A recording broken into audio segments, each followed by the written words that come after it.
Yo, what's going on, everyone? The stream that we've talked about for a couple years now, it's here. Stotts is gone. Praise the Lord. Oh my goodness, Stotts is gone. All right, so Woes tweeted out about 15 minutes ago. Blazers and Terry Stotts mutually agree to part ways. Is kind of what I expected, and I don't know, man. I've envisioned this stream and getting on the camera talking about, Blazers and Stotts parting ways, man. But it's actually here. It's actually here. Eric just went and got food, so he's going to eat on stream. He has alcohol, too. I don't have any alcohol. I wish I had alcohol. I would get drunk right now, but I don't have any alcohol. I had to buy a new phone today. My other phone crapped out, so I had to spend money on a new phone. Didn't even have money for alcohol. Couldn't even find my robe because I wish I could be kicking my feet up right now, sipping some champagne with a damn robe on. But regardless, Stotts is gone. Yeah, I mean, this stream is just going to be a celebration. We're just going to kick it. We're going to talk head coaching candidates, and we're just going to celebrate a little bit, And none of this is personal towards Terry Stotts. No. It just has been obvious to me for so long, and you for so long, Eric, that this team needs something different as a head coach. Everything I said in 2016 would apply to now with how he has coached this team. I have wanted this guy gone for so long from this Portland Trailblazer team. Now, I think he will be a head coach next year. I think he's a good head coach for a rebuilding team. But for a team trying to win in the playoffs, he is nowhere near good enough schematically. And I think he lost the ear of this locker room. Nurkic didn't want him back. That was obvious. And this is the final drop. I just wanted this guy gone for so long. I can't believe it's finally here. I mean, this dude has been here as long as Dame, so it's just a surreal feeling right now. Eric, go ahead. Take the mic, man. Yeah, it was kind of weird because we heard earlier today it might be up to a week or two before they make a decision. Mm-hmm. I wasn't expecting it this late, but we got the late night Friday dump that I was wondering if that was going to happen, right? Later than expected. Yeah, a little later than expected, but for those that don't know what that means, so we have a situation where a lot of places that have sort of a bad news or they want to send something out to the public that they know they have to tell and they're regretting saying it, they wait till late Friday to do it because a lot of people are, worried about the weekend or have left for kind of tune things out and stuff like that. So this is the the time where a lot of media or companies dump the bad news on whoever it may be late Friday evening. And that's what we have here. I don't know if that's just a coincidence or not, but yeah, I literally walked in the door. We had gotten some Hawaiian food, and I luckily stopped at the liquor store on my way home. Thankfully, because now I have some stuff to celebrate with, and then I walked in the door and my phone started ringing. I look and it's Tori, and I'm like, oh crap, here we go. And so yeah, this is pretty exciting. Yeah, once again, just want to reiterate what Tori said. This is not personal at all. Great guy, all that stuff. He just has not done a good job the last couple of years, in my opinion. And you can nitpick how long further it goes back from those 2 years. But the last 2 years, I think, has been just really, really terrible coaching. And it was to the point where I was hearing people say, like, well, who are they going to hire that's better? It's like when you reach a point with someone for 9 years and they can't fix the things that they needed to fix, there becomes a point where you can't enable that any longer. You just have to cut bait and let them go and worry about your plan, or if you find someone better later. If this was like a different situation, you might want to have a plan in place before you do that.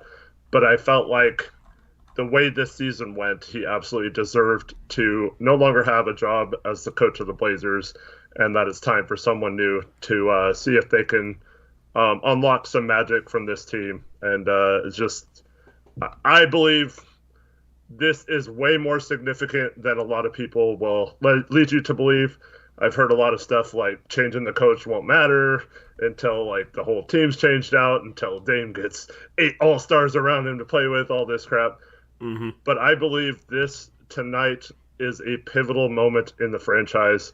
We have a opportunity to bring in someone. Now, the pivotal part is going to come into play of whether we sign the right person or not. But if we make a good hire, if it's Olshey or whoever ends up making that decision, if they make a good hire here, this can absolutely change the direction of the franchise. Look at Utah with Quinn Snyder. Look at Phoenix with Monty Williams. Heck, look at Thibodeau in New York this year. Look at Nate McMillan in Atlanta halfway through the season. There is absolutely a significance to a coach in the NBA. Don't listen to people who try to tell you otherwise. You have to have talent. You have to have the personnel. That is 100% true. But the coach matters, and don't let anyone tell you it doesn't. And I feel like right now this is a moment where we can bring in someone that can make it matter for this team and to get Damian Lillard not only to continue playing at an MVP level, but be more efficient and do it in a winning manner where his teammates are more involved and helping him achieve that instead of him having to single-handedly do it. Yep. We will talk about candidates. Like I just want to not talk about specific candidates because we're going to have a long time to just talk about specific candidates. Yeah, we will be live again on our second channel, Blazers Uprise Live, Monday. We now have a topic for Monday's streams. We're going to talk head coaching candidates on Monday's streams. That is the plan. But this just felt like a huge relief as a Blazer fan. Some Blazer fans aren't going to be happy with this, but this just feels like a huge relief because it's almost like the fan base became divided between two sides. One side was pro Stotts, one side was anti Stotts, and it was very divisive. And you had both of these sides just going at each other. And there's going to be people on both sides that still don't like each other, all right? But it's going to be interesting just to see kind of how the fan base moves forward, just with, now it's like Stotts isn't there to be against or for, you know what I mean? All those arguments now will cease to exist. They might become arguments about, oh, see, this coach wasn't any better, this team's not doing any better. That's probably the future, but it's just going to be cool to kind of see how the fan base responds to not having Stotts as the head coach. And it's going to be interesting to see if certain people start getting along, if other people start disagreeing. It's just going to be interesting, man. It's a breath of fresh air. It's needed. We need a new voice. We need a voice that'll hold people accountable. We need a guy that'll have a more imaginative offense. Our offense last night in the second half was just god-awful. It was terrible. We need somebody that's willing to use Dame off the ball. We need somebody that knows how to scheme defensively and hold players accountable on that end. And obviously the candidate that we want somebody that's going to do that, right? I don't care who it is as long as they do that. Now, I have some reservations about certain candidates because I don't think they will. So there are some candidates that have been thrown out there that I'm not a big fan of, but there's a couple other interesting candidates that have been thrown out there that I think would be pretty intriguing. The names that have been thrown out there, let me just say this. We're not going to go in depth yet.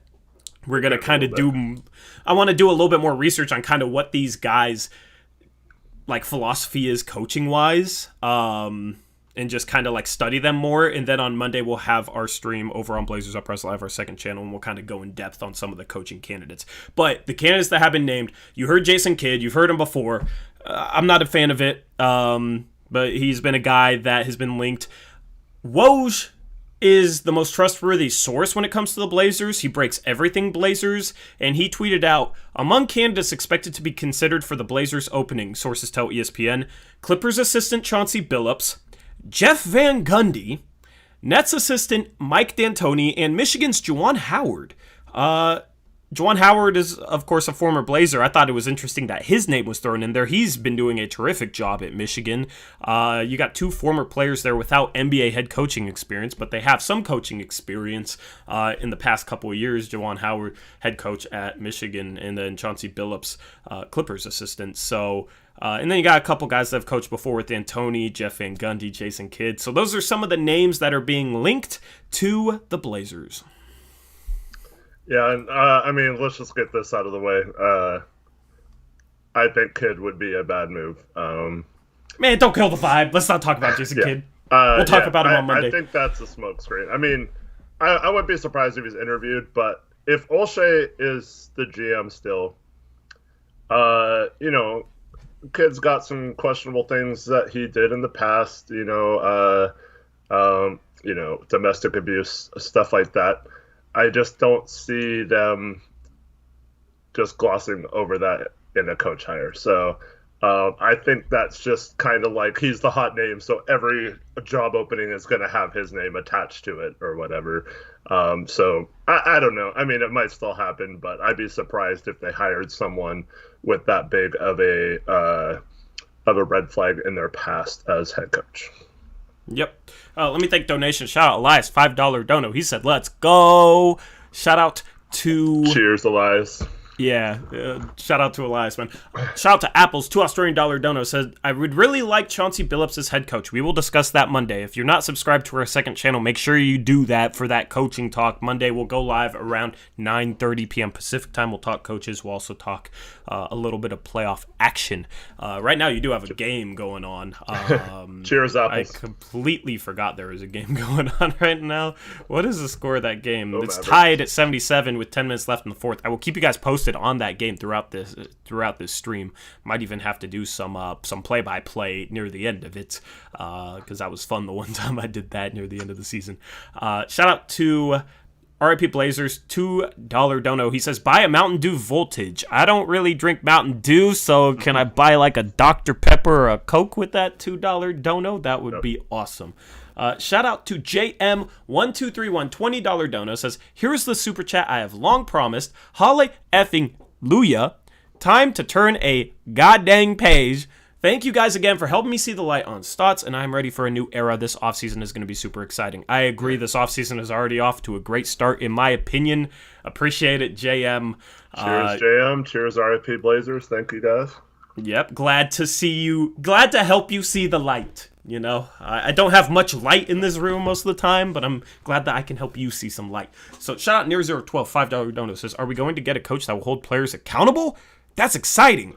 And that would be exciting. I don't necessarily want a screamer, just somebody that's willing to hold these guys a little bit more accountable than Stotts, because Stotts had no standard for accountability with his players anymore. Cheers, Near012. Thank you. Yeah, so who's the one person that we know can get in Dame's ear and hold him accountable, like from outside the team? That's Vanderpool, and that's another name that'll definitely be linked. No, I wasn't even thinking of Vanderpool. I'm not thinking of coaching candidates, even though this is a former coach. But Phil Beckner is someone who often texts him, and we heard that story about he texts him NGE, which means not good enough, no matter like how good he's doing. And so that's, I mean, he doesn't seem like a screamer type coach or trainer, and that he's able to get through to Dame. So it doesn't have to be a screamer. You can definitely hold players accountable without being the super strict, over-the-top yeller type. Exactly. Shout out Devin Gray for a $5 dono. Says, better than Christmas. Took 2 shots after hearing the news. I had to drive home. I was trying to DoorDash. So luckily I hadn't had an active order, so I could just drive home. Cheers, appreciate it. Devin. I'll take some shots too with you. Shout out another $2 dono for RIP Blazers. Says, let's make number hire Ime Udoka for Blazers happen. Ime Udoka is a guy I want them to interview for sure. for sure. That's the thing. We'll talk about guys tied to the Blazers and then bring up some of our own candidates. I just want to make sure I do my research so I truly know what I'm talking about. You know what I mean? Like, I feel like other media is just going to cover this coaching search. Like, yeah, this is what this guy did before. This is where this guy's been. I want to cover it like, okay, this is what this guy runs. This is how this guy coaches. All right. So that's going to be our goal covering this coaching search. So shout out to RIP Blazers for that $2 dono. Shout out BR Swerve for a $2 dono. Says pain and depression relief. Yeah, I mean, that. What's up, Swerve? I felt like we won a playoff game. You know what I mean? Like when I got the news, I felt like we won a playoff game. You know what I mean? I was kind of sad about yesterday. Yeah. And that's all gone. You know what I mean? That's just all wiped away. So yeah, huge shout out our guy Eric Connor. Dropped a $100 dono. Connor. I don't know if he said he was going to. I think he said he was going to in the past, so there it is. He says, made me happy, made me smile. Same, it made me drive home slightly above the speed limit. Safely, though, you know, and I had to get back to you guys and go live. Oh, my goodness, made me ecstatic, man. It felt like we won a playoff game, and it's literally just because I think we will have a chance to win more playoff games with a better coach. So it's almost, you know, it's a good thing for the future in my opinion. That's why I'm celebrating it, because I think it's a step this franchise needed to take and should have taken a while ago. At least it's finally here, and I think it'll give us, if we make the right hire, it'll give us a better chance to win a championship for Damian Lillard, for this city, for this organization, for all you guys. So that's why I'm so ecstatic about it. Appreciate it, Connor. That's a shout huge out to Connor. Man. Thank you, man. Yeah, man. I'm gonna have to. I'm gonna have to buy you drinks sometime with some of that dono money, man. Shout out Ash for becoming an all-star level member. Good old Ash, another one of our OGs. Appreciate it, Ash. Shout out Cole Ray. Hopefully I said that right. $3 dono says, "Cheers, boys. Let's hope for a new beginning for us." I'm excited. Cheers, Cole. I'm excited. It's still surreal to me right now, man. I just got to thank these donos. I got to thank all you. Shout out Thomas, $5 dono with no message. I don't know if that got retracted, Thomas. But, Take me the message if it didn't go through, because sometimes the super chats hold back more than that. But shout out to you, Thomas. Cheers. Yep. Just let Eric know and we'll read it off. I'm going to get wasted. Shout out Elias, $10 donor says, "Dang, I don't want to wait till Monday to hear opinions, but it makes sense. And we just want to do our research on candidates, man." So what, today's Friday? Got a Saturday, Sunday, Monday? I mean, they're not going to make a hire before then. Or they shouldn't. You know, they're going to have an interview process and whatnot. They just need to have a good interview process and identify the things that they want in a head coach, and then make sure that whoever they hire is going to provide those things. Maybe we'll lay out a template for that, too. I mean, we can, in a little bit here, if we get bored, we can start talking about a little bit. Not in super in depth, but yeah. Because here's the thing. I just want this to be positive vibes of celebration. If we start talking about Jason Kidd, man, it's gonna take it the other way. So that's why I was trying to avoid it, if that makes sense. Because I don't want Jason Kidd at all. But I didn't want to, kill the mood, kill the vibe, kill the celebration, so to say. Shout out M Sotelo 503 $2 dono says, "Hire Johnny Bryant to kill that Dame trade." I don't know what that means, but I don't even know who Johnny Bryant is. Sotelo? Who's Johnny Bryant, Eric? I don't know, but let me look him up. Yeah. Interested to. He's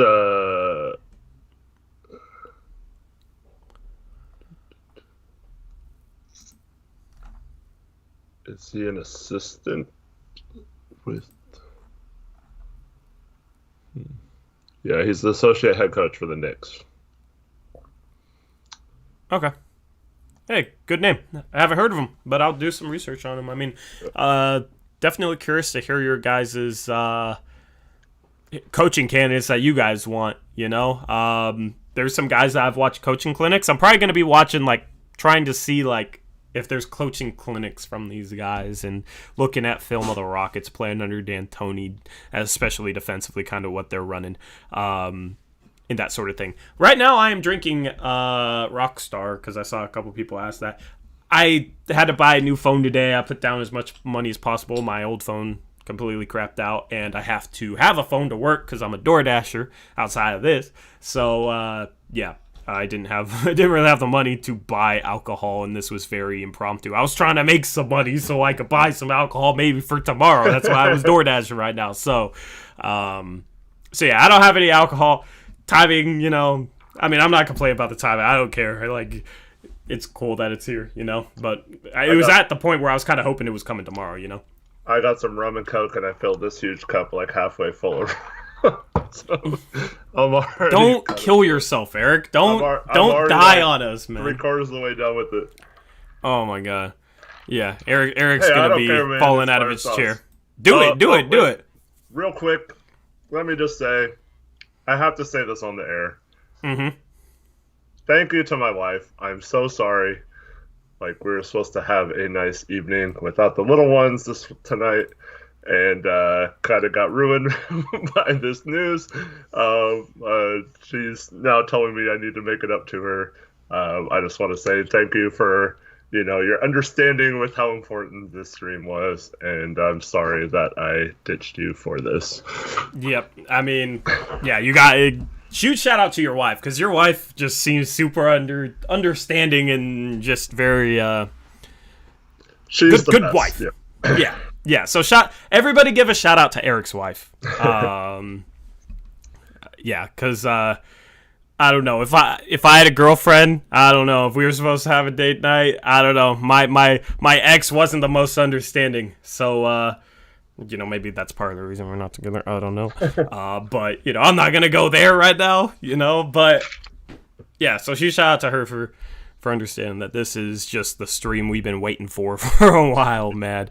It's been a very tough year with all the games and basically streaming every day for the last 6 months. So it's finally over, and now after this, it's like just twice a week until the draft stream or whatever. So and you could even miss a Blazers Uprise live. I'll go bring Gabe on. If you have to miss one for a date night, it's all good. We're just chilling right now as we head into the off season. Shout out Andrew Miller, $5 dono, says the future is bright.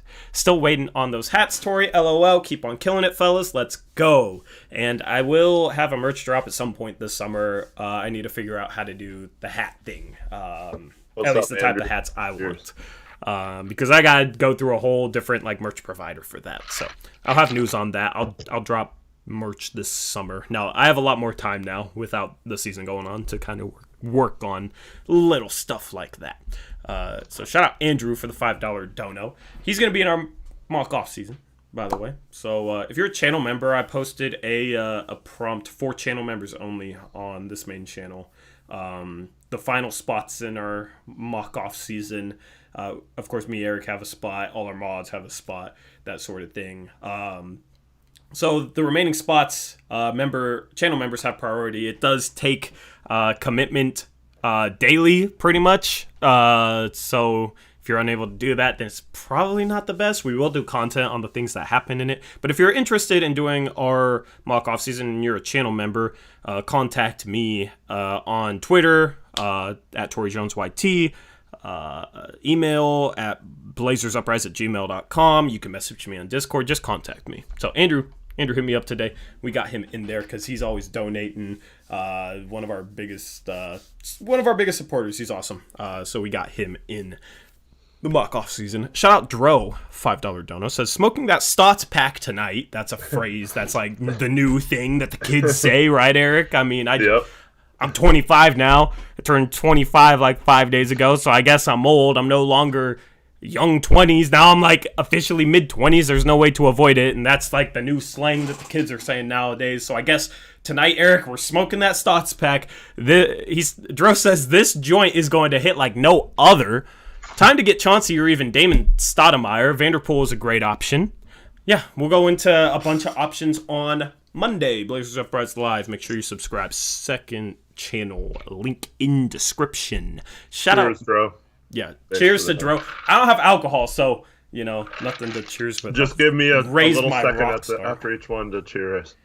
Yeah, cut me off. You can cut me off whenever you want right now. Shout out BR Swerve, $2 dono, says LOL I do DoorDash 2. Swerve. Shout out to Swerve for doing DoorDash 2. Mm-hmm. I'm gonna need to figure out how I'm eating tonight. Yeah, I might have to. I don't even know if should I DoorDash something? I don't know.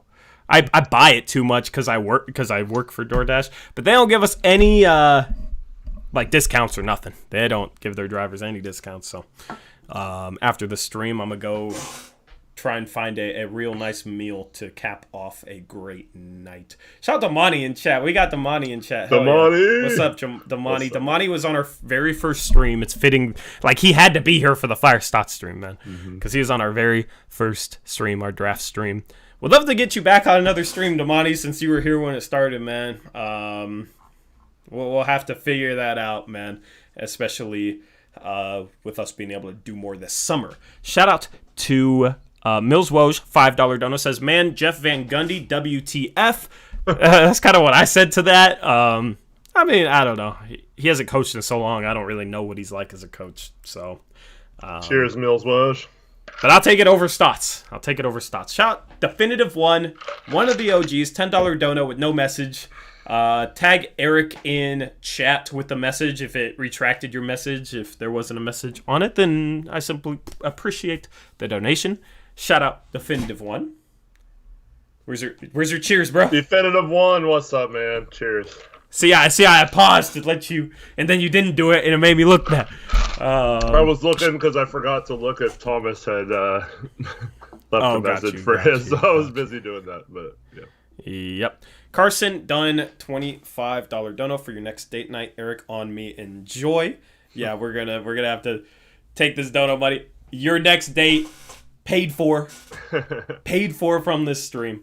Shout out to thank you, Carson. You're a great guy, and thanks for that. Yep. Shout out Definitive one, $5 dono. Can't wait for the Uprise streams next year without Stotts bringing the energy down. Shout out to Eric's wife too. You're gonna have to tell her that everybody was giving her a shout out and appreciating I'll make her watch this part. Yeah, exactly. If she's watching this back later, thank you for letting Eric do this, because this has been a stream we're waiting for a really long time. I appreciate it. He will make it up to you. All right, we're gonna make sure about that. Shout out to Andrew Miller, $5 dono, says, super excited about the mock off season. My 5-year-old nephew is watching the stream with me. His name is Ben. He would like a shout out. Shout out to Ben. What's up, Ben Miller? Shout out Ben. Huge shout out to him and you too, Andrew. You guys are awesome. Shout out to Jared for Schwaki. I was gonna not say your last name, but that's my best guess. Sorry if I butchered it. Just huge shout out to Jared. I think I got the Jared part right. Huge shout out to Jared for a $50 dono. Says, shout out to the wife. I know that life. Please go spend this on dinner together. They are covering you, Eric. Jared, thank you so much. Appreciate it, man. Yes. Cheers to you. Yeah, so that's all the donos. You guys are awesome. You guys are killing it. Yeah, so, I don't know. Eric. Talk. I ran out of my Pepsi for my rum and Coke, and are you gagging now? It's just straight rum now. Oh, no. I'm going to have to go refresh that in a little bit, but for now it's fine. Yeah. Just take some straight alcohol there. I said I would wear a robe on the Fire Stotts stream. I looked everywhere for it. I could not find it. What? And I wasn't about to delay the stream, so I don't know. I wore a baggy white shirt. That's close enough, right? But yeah. I mean, I'll put my feet up on my desk and chill though. Yeah, I wanted to find the robe. I was looking for it last night. I don't know where it went. But yeah, I'm not the most organized person, sadly. So Eric is a pirate. You're a pirate, Eric, apparently. Yeah. I almost got Captain Morgan because we have a new captain, but to celebrate the new captain, you get Captain Morgan. Yeah. Isaac finished the rest of his tequila. Man, Isaac, you were supposed to be drinking with us, not without us, man. I nailed the last name. Dope. Okay, see, I'm good with pronunciations, all right? I want to see Eric drunk just to see how his pronunciations go. And a new boy. And a new boy. Good old. I mean, that's who we need to trade for, right? OG and a new boy. Yep. And a new boy. I can't remember the other ones, man. There was some other funny ones. Mm-hmm. But I don't know. Sometimes I feel like I trip over my words a little bit more than you do. But when it comes to names, that's where I got the advantage. Yeah. But I'll probably forget how I said his last name and butcher it next time, to be honest. Blazers hire new coach Terry Stotts. Eugene, man, you try to get a 5-minute ban, bro. What if Woj just tweeted out tomorrow? Blazers have agreed that Terry Stotts will become the next coach of the franchise. What if this is one of those rare times Woj was like wrong? That's a misinformation. Oh my god, dude, that would. What would we even do? Like, and then he gets fired like a week later. It's like, do we do another fire Stotts? I mean, oh my goodness. It's like they do a search and they're like, oh, we couldn't find anyone, and then just like, I guess we have to go back to Stotts. Yeah, I had a bunch of people just tag me on Twitter right when that got tweeted. Shout out to everybody that tagged me to make sure I saw it. Luckily, I was on my phone because Eric didn't know until I called him. Nice. I was driving, so like I wasn't like paying attention, and then I like walk in the door and my phone starts ringing. I'm like, oh shoot. This chicken is like... What'd you get? I have like teriyaki chicken from like a Hawaiian place. But it's like not great. I mean, it's okay, but like it tastes delicious because I'm so happy, you know? Like when you're in a good mood and stuff is like way better than it is because you're in a good mood. So, yeah. I'm loving life right now. So... I made a joke that I was going to light fireworks off my room, and Isaac keeps giving me crap as if I'm actually supposed to do that. No, that's something you would do, Isaac, not me, man. Obviously, that's a joke. I'm not going to burn down the house in celebration. I'm not quite that crazy. But if I had fireworks, I would light them off outside right now. Honestly, I could probably stream on my phone now. I got the new phone. Because I woke up this morning, my phone would not start. It got stuck in a reboot loop, and I need it to work, and it's just, I don't know, man. It was like a phone that was like a older model. I think it was like a Galaxy 7. So I got the Galaxy 21 with a real nice camera. So, shoot, man, I wish I had some fireworks. I could light them off and film it, and then run inside and pretend like I didn't do anything when the cops showed up, you know? So I have a... Go ahead. Isaac tells me that's not Hawaiian. I got it from a place called Hawaiian Grill, so I don't know what to tell you. I mean, I know I'm not living in Hawaii like you are, so I don't. I know. Now he's Hawaiian. The expert on everything Hawaii. He thinks he's Hawaiian now. I mean, I go to a Hawaiian place and pick up teriyaki chicken all the time, and it's like Hula Boy Charbroil. I don't know if it's a chain or something, but.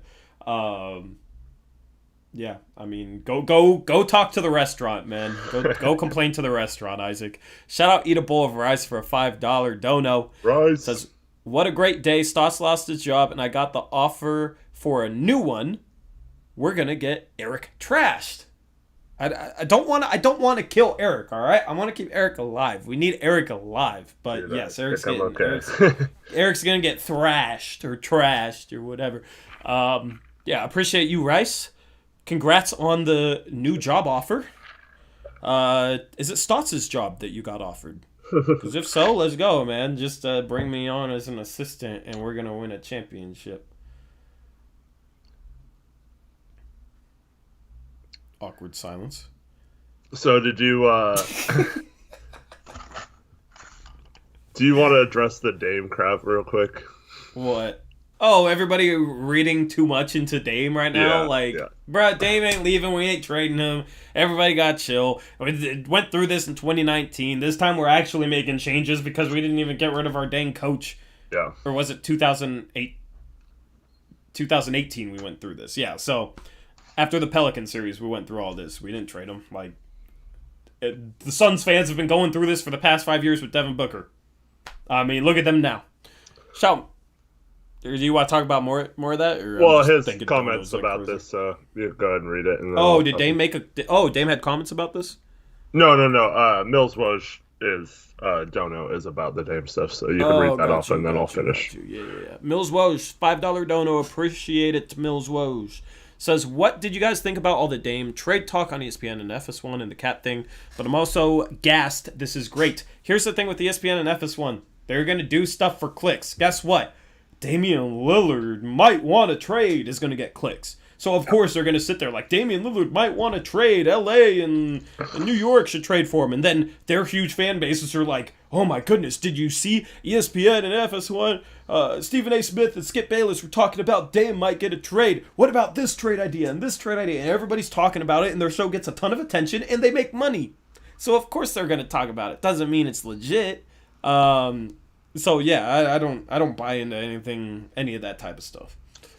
If anyone has like any of the players, if you see any tweets or Instagram posts about this news, if you could please do it, but please do not post fake ones.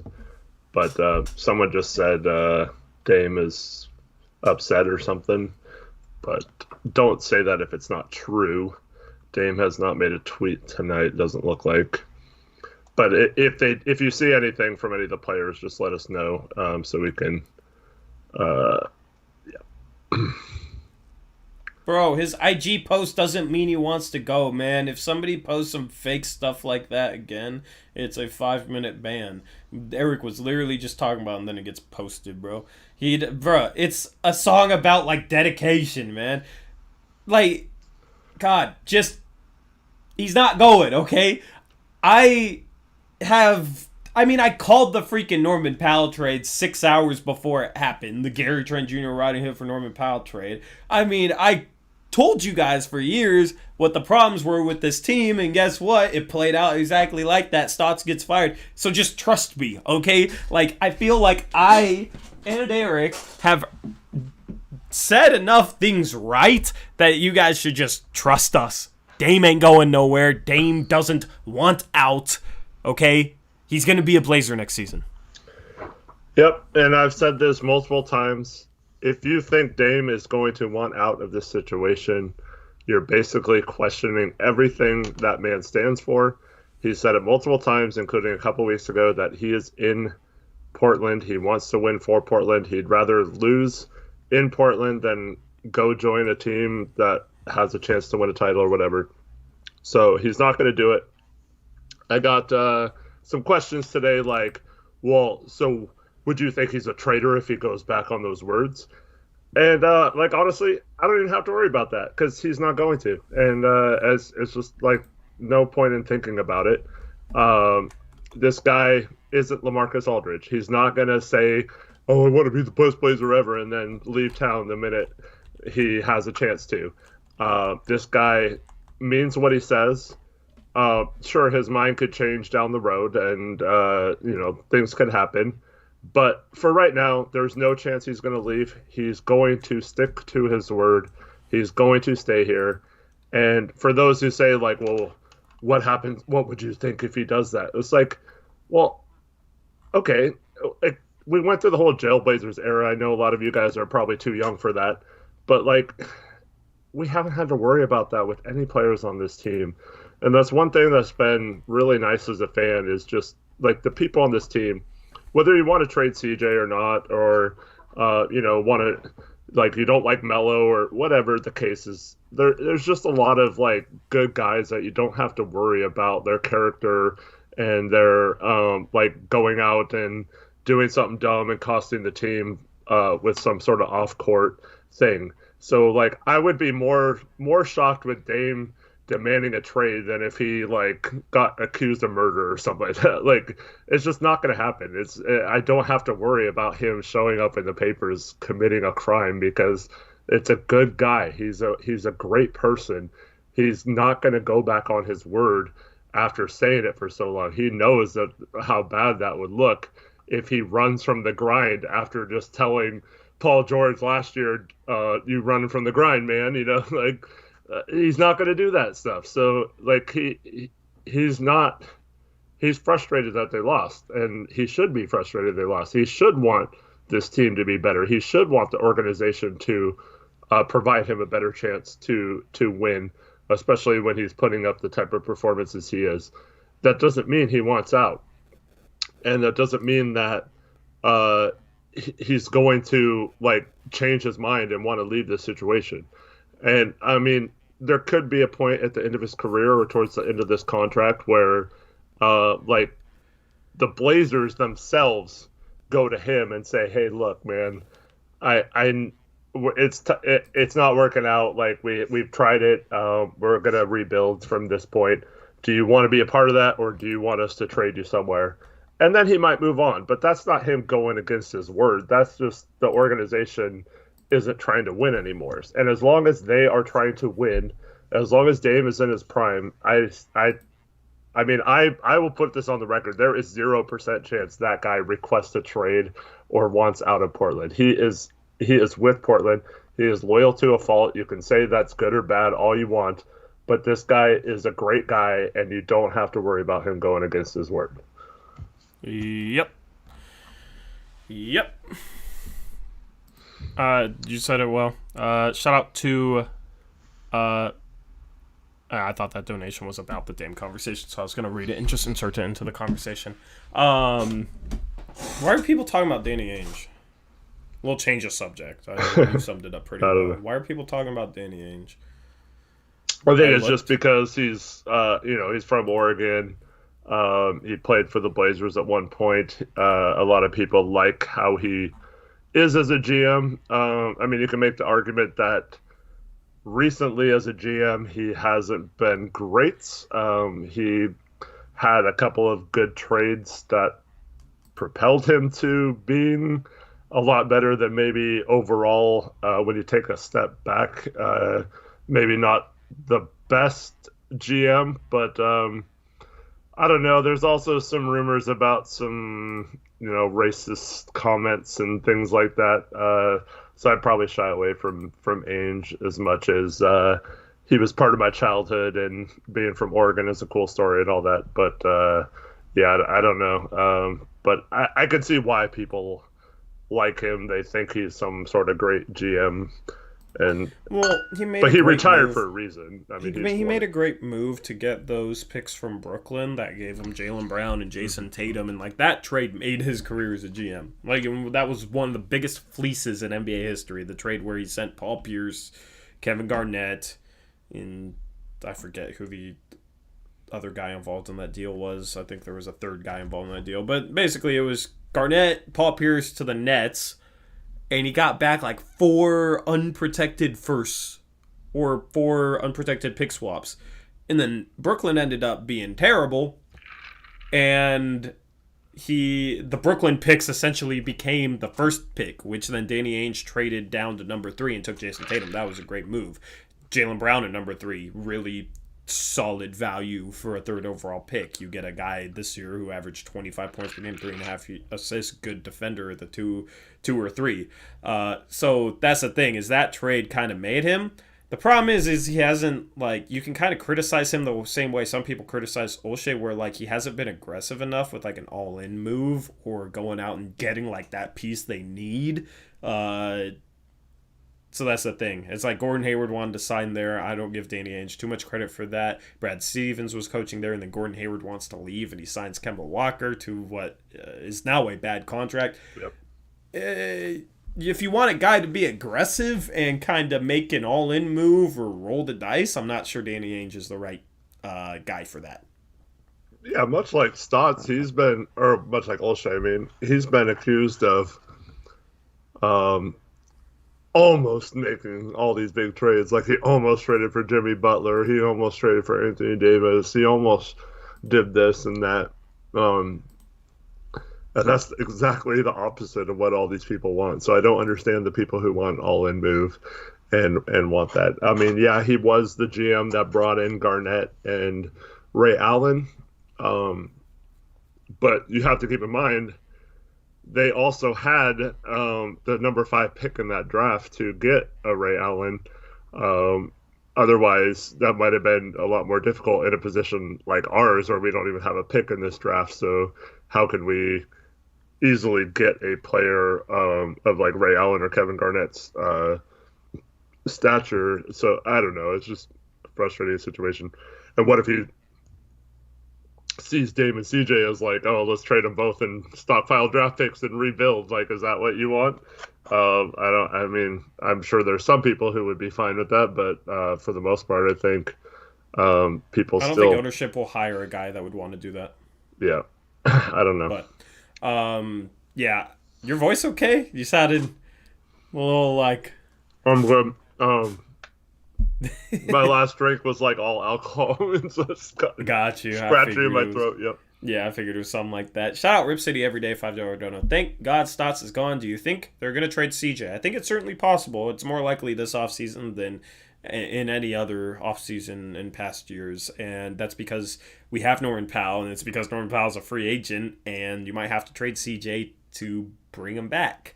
I think you need to fire Stotts, and you might have to trade CJ to bring Norman Powell back. Well, you got the first thing covered. Now maybe have to trade CJ because I don't know if Norm wants to play the 3 for a full season. And he's better at the 2 in my opinion. So people are going to throw out a bunch of like unrealistic trade ideas, like the Sixers trading Ben Simmons for Zach Collins and Obi Toppin.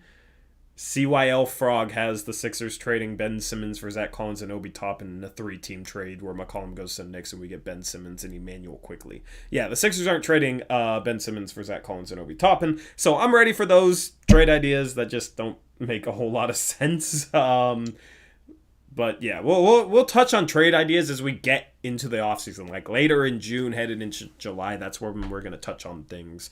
For now, it's head coaching search. Is kind of we got a lot to cover this offseason. Like we got a lot to talk about. So it's going to be a busy offseason in terms of some of the topics that we have to cover. And just take a second when you have a trade idea involving CJ.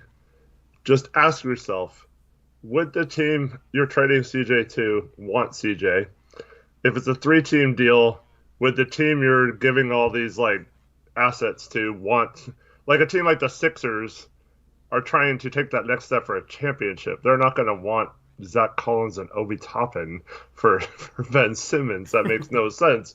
So like they're going to trade Simmons for another piece that's similar to that. Same with the Blazers. They're not going to trade him for like a couple future firsts and a young player or whatever. Like I'm sure if we wanted to, we could probably get like Obi Toppin, Mitchell Robinson, and a couple firsts for CJ or something. But like, do we even want to do that? Like, yeah. So just take a second and think. Like, if I'm the Clippers, and you're saying, oh, let's just trade CJ for Paul George or whatever. It's like, well, think about it. Like, why would the Clippers want CJ? Like, it doesn't make a lot of sense to me, especially if they lose Kawhi. CJ makes absolutely no sense. So, yeah, like, just try to take a second and try to see not only from the Blazers' point of view, because obviously we want the Blazers to win whatever trade we make, but, like, try to make it make sense for the other teams involved. Yep, that's the thing. People focus too much on what the Blazers should get and not if it makes sense for other teams. It's like you got 3-team scenario where Ben Simmons get traded for Zach Collins and Obi Toppin. That's just not the best trade idea. We'll come up with some realistic ones this offseason though. It's just I haven't really thought too much. I mean, and I tweeted out a couple. I'll tweet out a lot. So if you don't follow me on Twitter, make sure to follow me at Tory Jones YT. That link is in the description. Eric's Twitter handle is at HoopsJock. That is also in the description. So some people are mentioning a trade that so some people were asking me questions about CJ trades earlier. And I said, realistically, you have to look at these type of trades. And the person I mentioned was Tobias Harris. And that's more in the ballpark of who we could trade CJ for, not Paul George or Jaylen Brown or Bradley Beal or Brandon Ingram. Like those guys, I think are not the type of guys we would trade CJ for. Even a Cat, who was rumored, I guess, by Stephen A. Smith this morning to possibly want to like play in Portland or whatever. Like it doesn't make sense for them. So then we're talking 3-team trades again. Because they have D'Lo and Anthony Edwards. I don't think they'd want CJ for Cat. That makes no sense for them. But yeah, so like CJ for Tobias Harris is about the level of realistic trade that we could do. So, I mean, some people might be fine with that. I don't know if that's really helps us at all. It doesn't really trade a lot of stuff. But, I mean, some people just want to trade CJ to trade him. And I guess we get a bigger player in that trade. But that's probably the most, like, realistic if you're just talking about, like, player for player type swap this summer. And I'm not saying I want to do it. I'm just trying to help you guys be realistic with your trade ideas. Yeah, I mean, we'll cover that in the future. I don't want to get too deep into that type of stuff. Shout out Mills Woj for a $5 dono. It says CJ liked the Blazers Instagram post saying he's gone. Saying who's gone? Saying that Stotts is gone, or saying that CJ's gone? Like, I assume saying that Stotts is gone. I don't understand the context there, but appreciate the donation. I assume it's CJ liked. But wasn't that a post like saying that they appreciate Stotts or something? It was like an appreciation post. Like, I don't know. The context behind that, I don't really understand what you mean, Mills Woj. But appreciate the donation. Shout out Dro for a $2 dono. Says you're mentally slow if you think Dame is leaving. I'm not gonna be that mean about it, but Dame is staying. Shout out to Definitive One, $5 dono. I don't know why people want to equate Stotts firing to the Phil Jackson, MJ Krause situation. Dame's a big boy, and we're about to be in a much better position. Yeah, I mean, we traded Mason Plumlee for Yusuf Nurkic, and Dame wasn't happy about that, and then he loved Nurkic like 2 days afterwards, so it'll be fine. And I tried to make this point during the playoffs. Dame is loyal. He likes Stotts. He likes CJ. But he also knows that Stotts failed him. CJ failed him. So if we make a trade with CJ, I think at this point in Dame's career, rather than him requesting a trade, it's more like what happened this season and last season, if you want to take that into account too, makes it so he realizes that maybe those things do have to happen and he's not going to stand in the way, or this time he's not going to go to ownership and be like, no, please don't fire Stotts. And we saw that today. So Stotts gets fired. I think that we are also hearing, I think it was Chris Haynes that had this, that Dame is going to be involved. I don't know what level that is, but Haynes seemed to think it was pretty involved with the coaching search and who the next coach would be.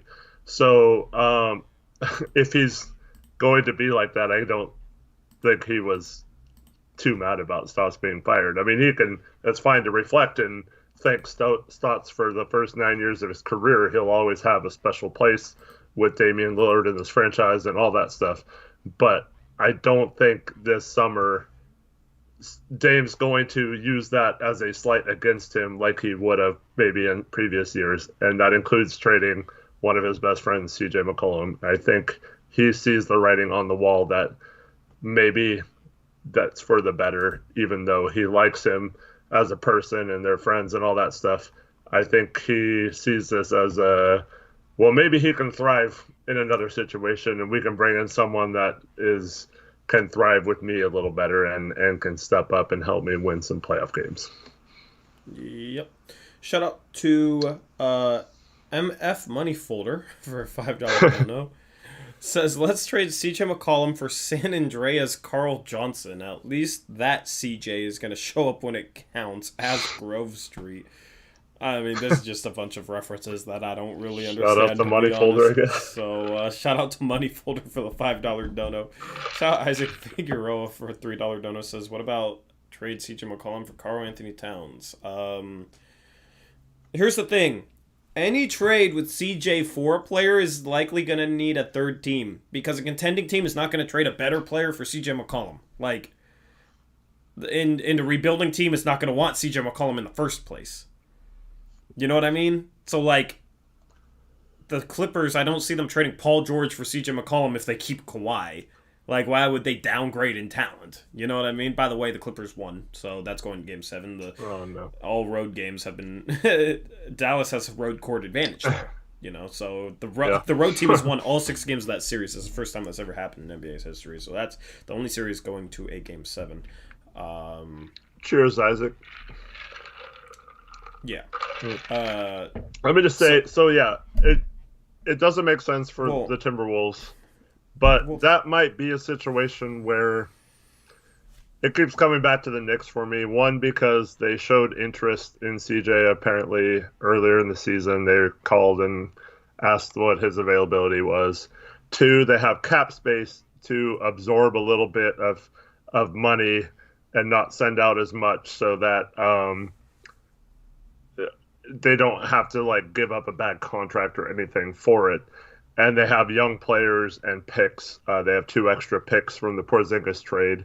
One in this draft coming up and one in a future draft. So they have picks and young players they can include. So then you start to think maybe, you send an Obi Toppin and a Mitchell Robinson and a couple ones, and then we include a couple firsts as well. Then, I don't know, maybe you're starting to get into the ballpark of Cat.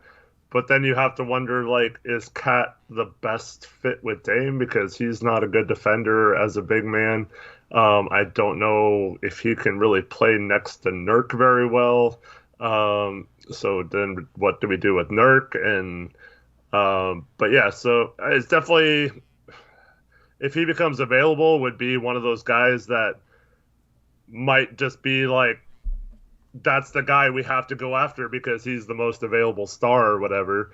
But I don't know if it's the greatest fit, but I mean, I could see why people want that and would try to go for that, or why the Blazers would do something drastic like that. Yep. What's up, Gabe? Yeah, that was my reaction too, man. What'd he say? He just said, let's go. Let's go. Yeah, I mean, the Knicks are the best option for CJ. It's just like for Jeremy Grant, Detroit isn't going to want him. They're going to want young assets. So it might be a situation where we have to give up some young assets ourselves, then get some more young assets for CJ, and then that is basically the package going for a Jeremy Grant or a Karl Anthony Towns or whatnot. So also with like Siakam, the Raptors aren't going to want CJ. They already have a loaded backcourt. They already have Van Vliet and Trent. Malachi Flynn played well to end the season, and they still might re-sign Kyle Lowry. And if they trade Siakam, they're likely rebuilding. So if they're rebuilding, they don't want to keep CJ. They don't care for CJ. They want young assets if they're going to enter a rebuild, and that's where I would see them trading Siakam. So, like, New York, I think, is the best destination. Maybe Philly, but it's hard to make it work salary-wise without them giving up one of their big 3 of Harris, Embiid, and Simmons. So, basically, CJ to a team trying to win, young assets to whatever team we're trying to get a player from, and then we get that player. That's basically the base structure for a CJ trade this offseason. Yeah, Jeremy Grant is one of those players that, what does he make, around $20 million? I'm going to find out the exact number.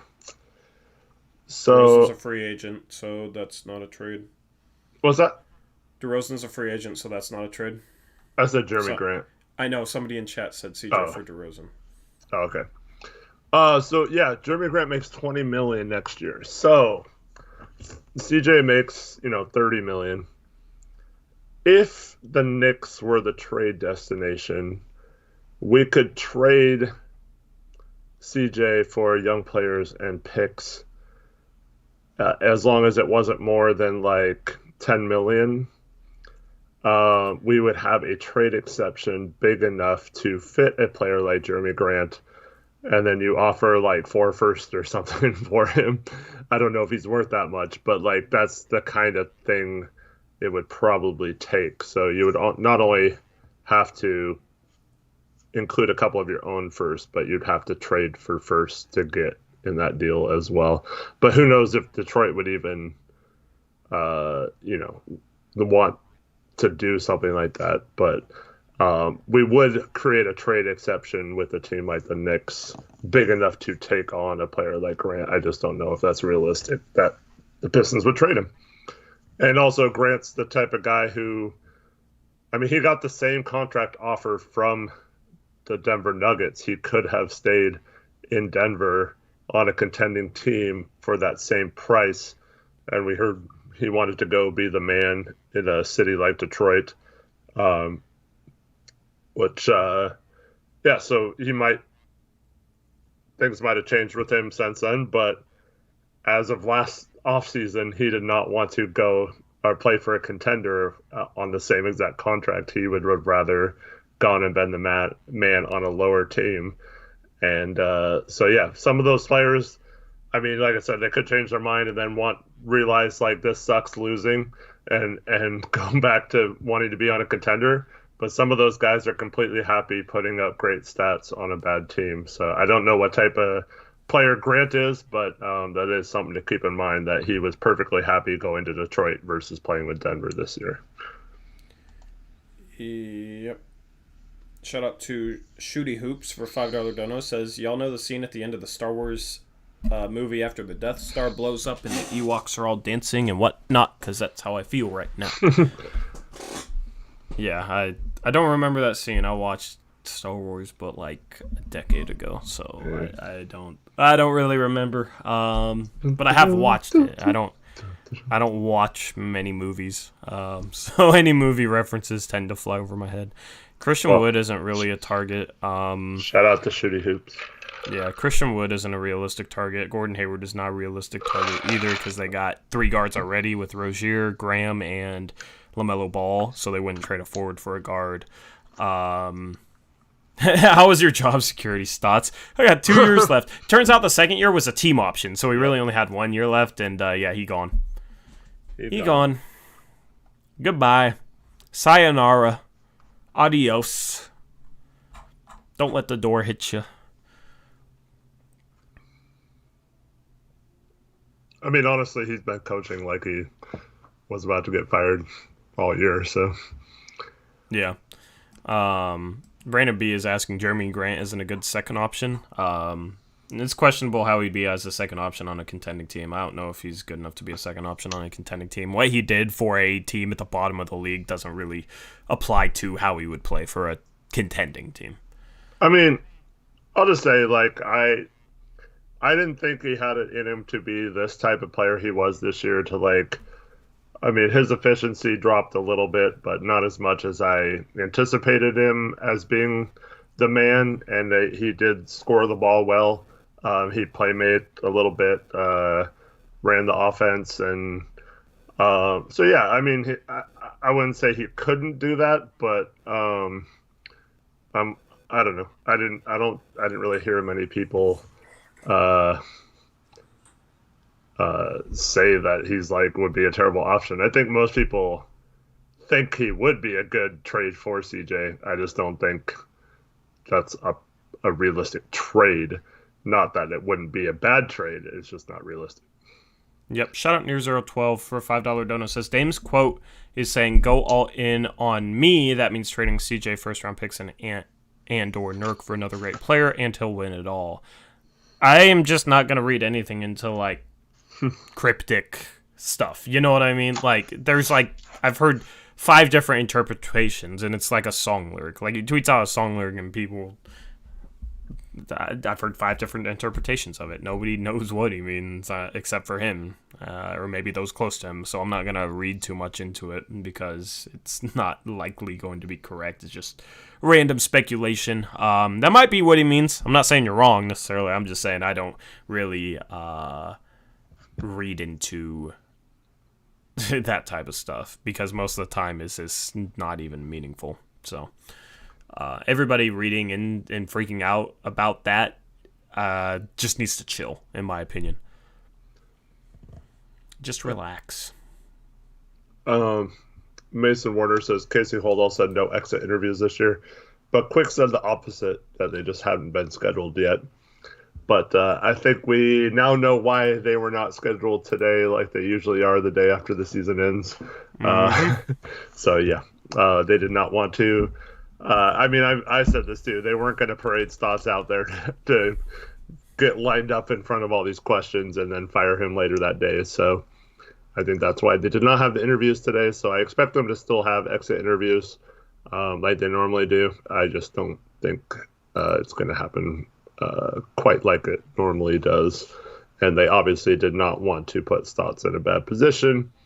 And then we also saw them mutually parting of ways. So like just trying to save a little bit of face for Stotts. I mean, he's not a bad guy. He did a lot for this organization, whatever. So I don't have an issue with that. But yeah, I think that's why they did it. Yep. So yeah, I don't know. We'll see if it exit interviews. We'll cover them. We'll talk about them. But it's no surprise because normally it's the day after the end of the season, right? Yep. Even if they're on the road, they just fly back as the day after. And obviously they lost in Portland to end the season. But yeah, so yeah, usually maybe there still might not be because obviously the pandemic and everything. I don't know. Well, usually what happens is so they'll come in, they'll have a meeting. Each player will have a meeting with like Stotts and Olshey. If they're under contract next year, they'll talk about what coach wants them to work on or whatever, all that stuff. So obviously if there wasn't a coach, there probably wasn't a lot to discuss. One cool thing came out today via Bruce Eli, who's the really good photographer for the Blazers. Mm-hmm. He said that they have a tradition in the Blazers. So the day after the season ends, they all come into the practice facility.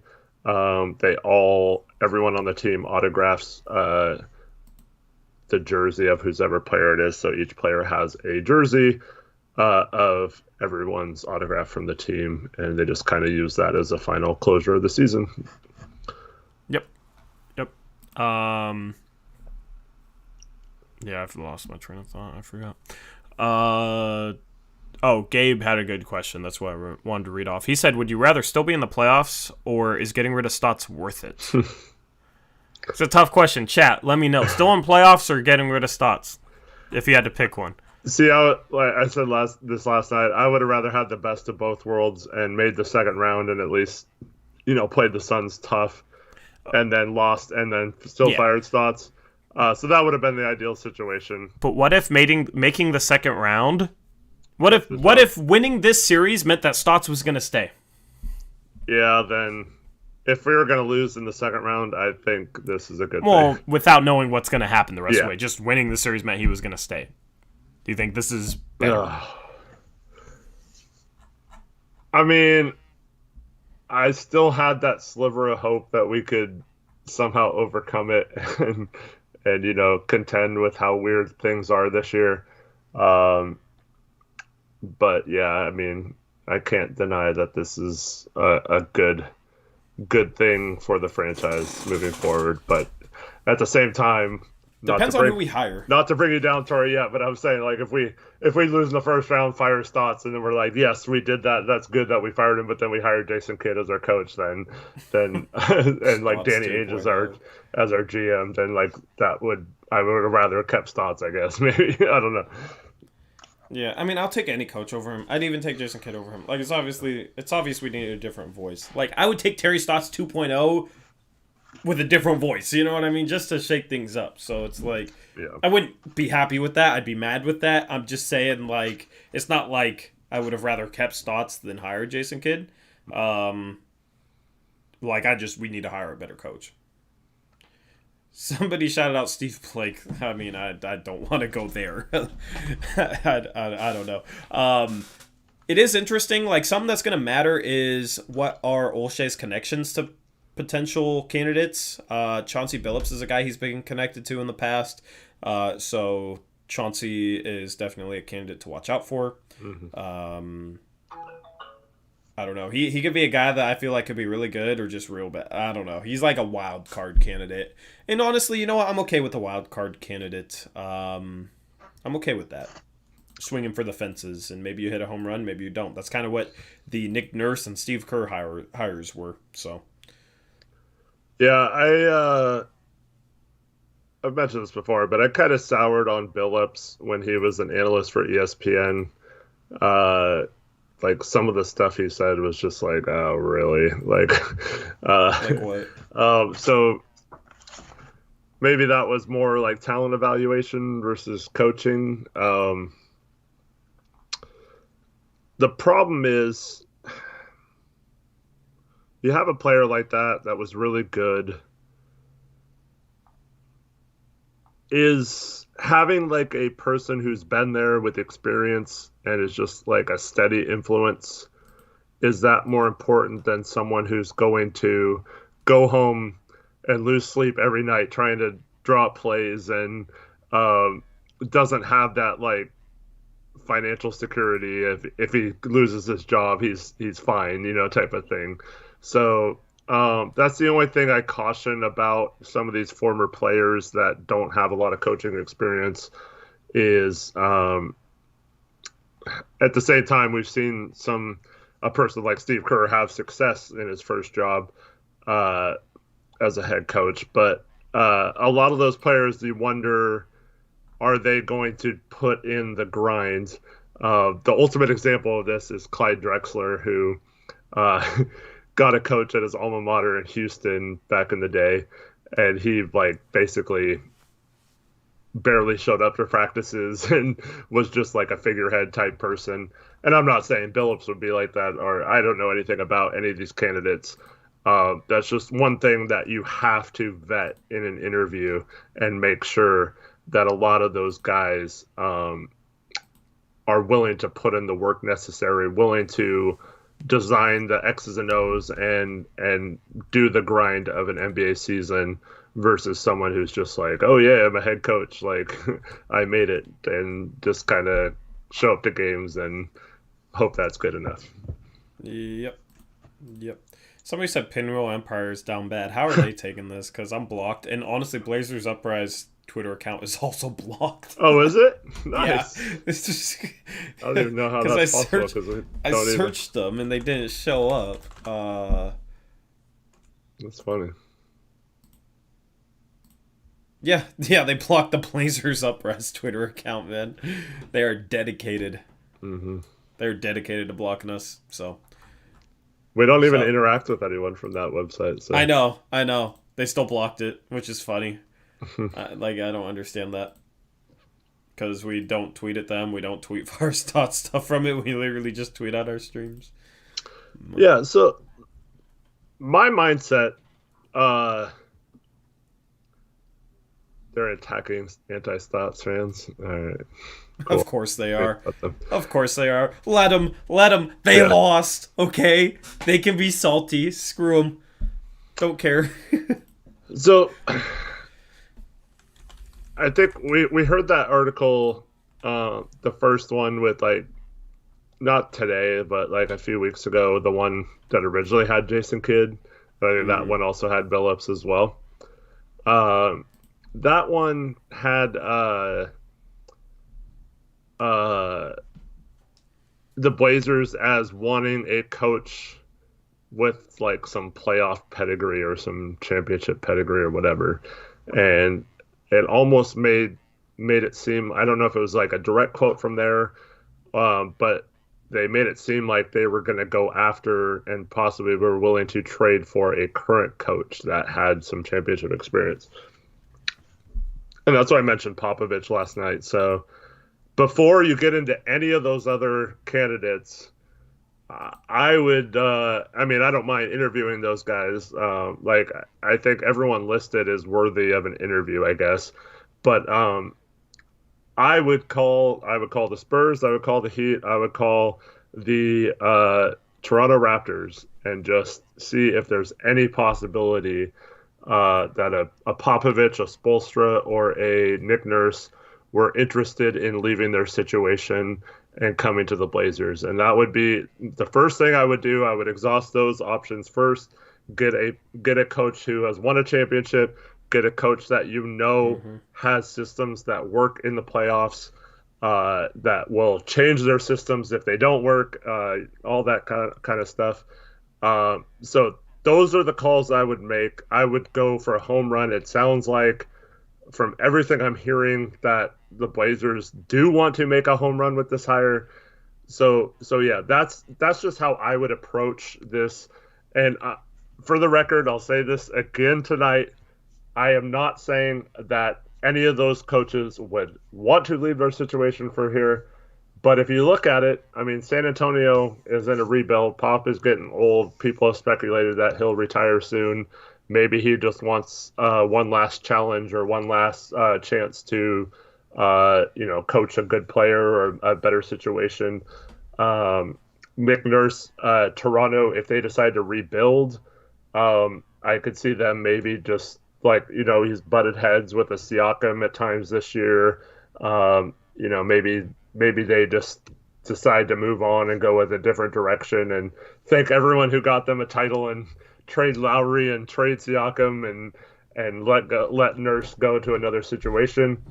And then Spoelstra, he makes it to the finals last year, and then this year he comes back with what everyone thought was going to be another team that could compete for the finals in the East, and they get swept in the first round. So maybe it's just a case of, sometimes this happens. I wouldn't count on this, but sometimes, it's like, okay, you've been here a long time. We had some good times.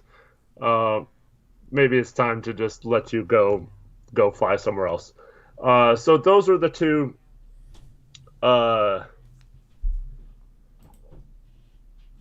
Wait, what? Eric just said to trade a free agent? What? Did you say to trade that was a free agent? But yeah, so I would go to those teams and inquire about those. You have to get the coach to agree. You have to get the team to let them out of the contract. So it'll be really difficult. But I would try to hit a home run like that. Yeah. I think no reason not to try. What's that?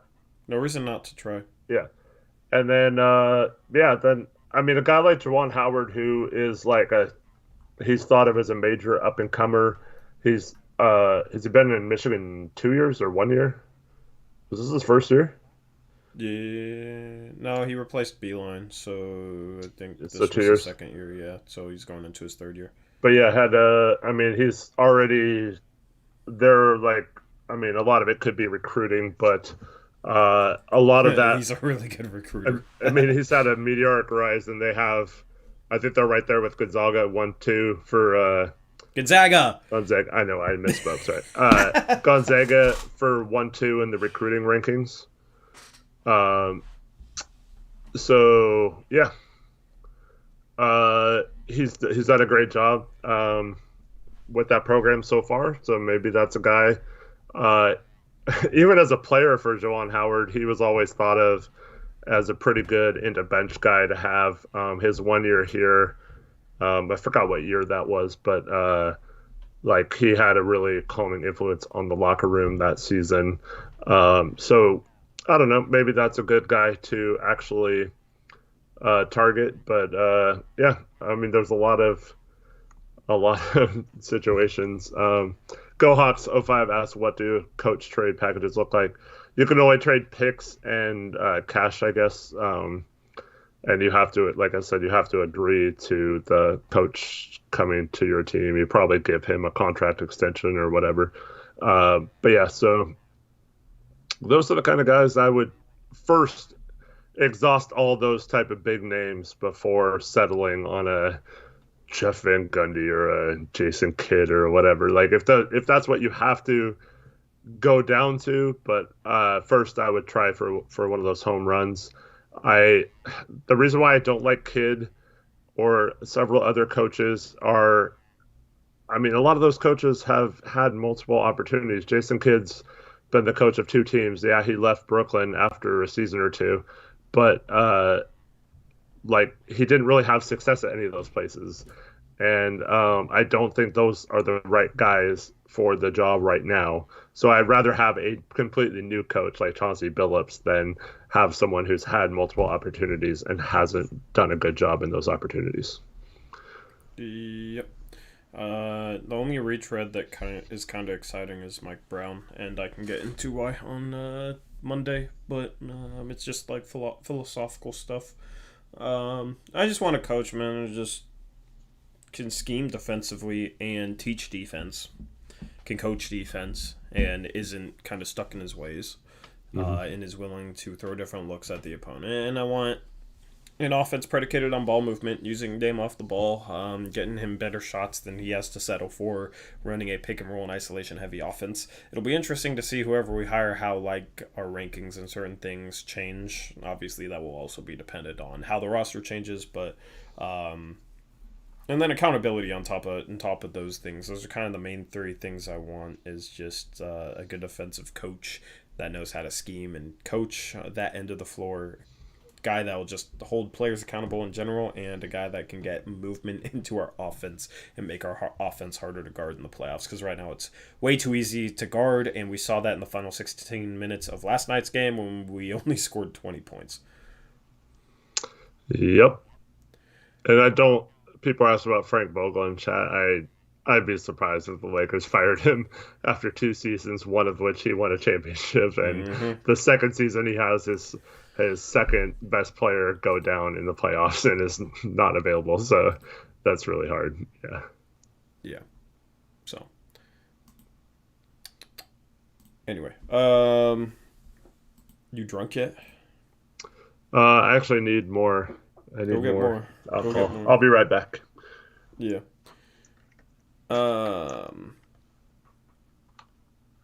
Dwayne Casey is not a guy that I would like. He seems very Stotts-ish, and they fire him and replace him with Nick Nurse and immediately go from not having a chance to a championship team.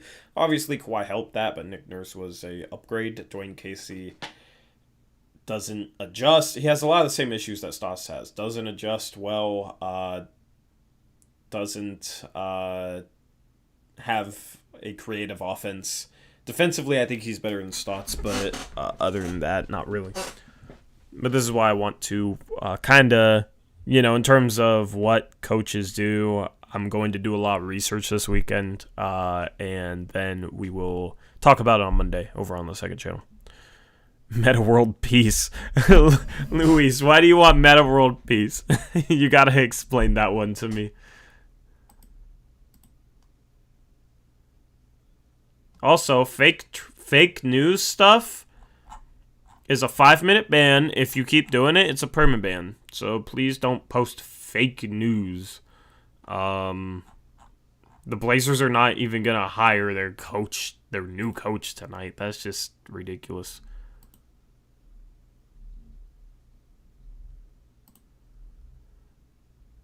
Man, Scoop B really has me blocked on Twitter. That's crazy. I just checked that. I'm just on Twitter right now. I'm seeing what people were saying about the Stotts thing. A lot of people have me blocked for my Stotts opinions. Becky Hammon's a name that's been thrown out there. It sounds like she's a possibility for the Celtics head coaching job. It'll be interesting to see what Stotts decides to do after this, if he tries to become a head coach, if he's willing to go back to being an assistant, or if he just retires. I feel like he might be willing to just outright retire at this point. It is interesting that they agreed to part ways. It wasn't a firing. It was an agreement to part ways. That's how I figured they would end up doing it. So yeah, it'll be interesting to kind of see where he ends up going.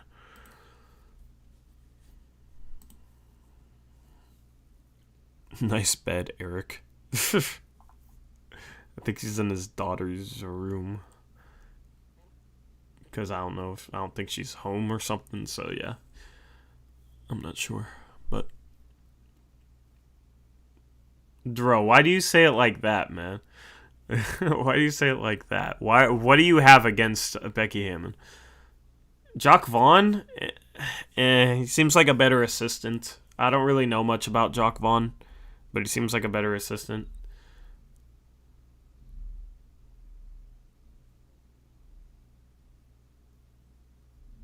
I love how Shooty Hoops said it was fake news. That's a... See, that's okay. You say it's fake news and make a joke. That's okay.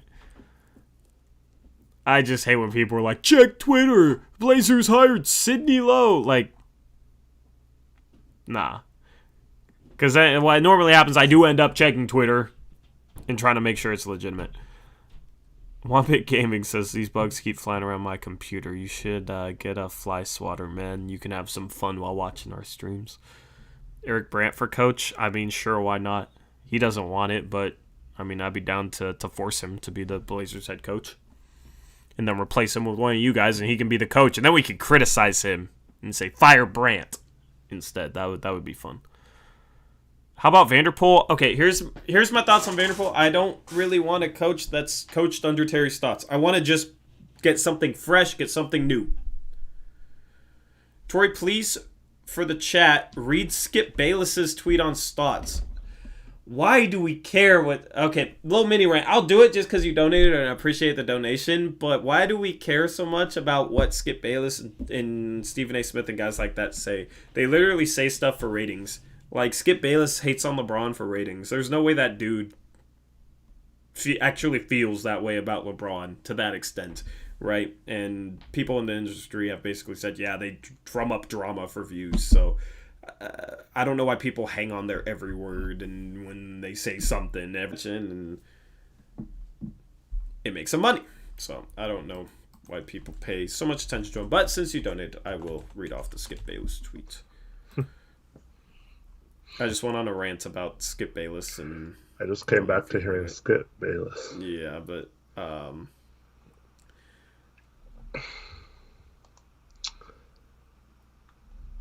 why would I read this off, man? I'm not gonna read this off. I'm not gonna read this garbage off. I'm not like a dude. Why? Woj, why do you want me to read that crap, man? Read it. No, I don't. Oh my god. Mills Foes donated. You can respect his donation. I don't want to read this garbage. Season. Why do people care so much about what trolls say? This is exactly what I'm talking about. Like, this is exactly the type of tweet I'm talking about. Here, for an example, all right? I'll read it off just as an example, all right? So Skip Bayless says, so Damian Lillard goes 1 for 10 in a home game 4. Then in last night's home closeout, he went 1 for 9 in the second half, including 0 for 6 from 3. And Terry Stotts pays with his job? Is Lillard really Captain Clutch? He sure can be Dame Nickel. Versus Pelicans in 2018, Golden State in 2019, Lakers last year.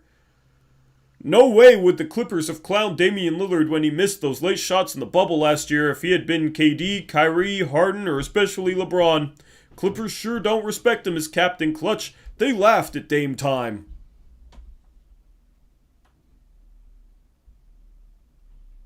Happy? Yeah, that's whack.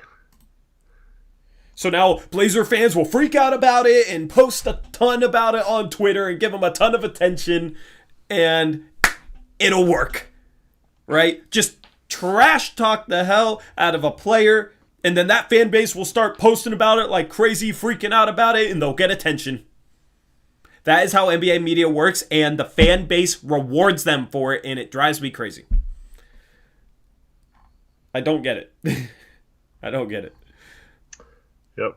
That's just how I've always felt about NBA media. So, like, you know, yeah. I mean, I don't know. I know Mills was probably wanted to troll me by having me say that. It's just, yeah, that's how it works, man. And I don't like rewarding them by giving them attention and tweeting about it.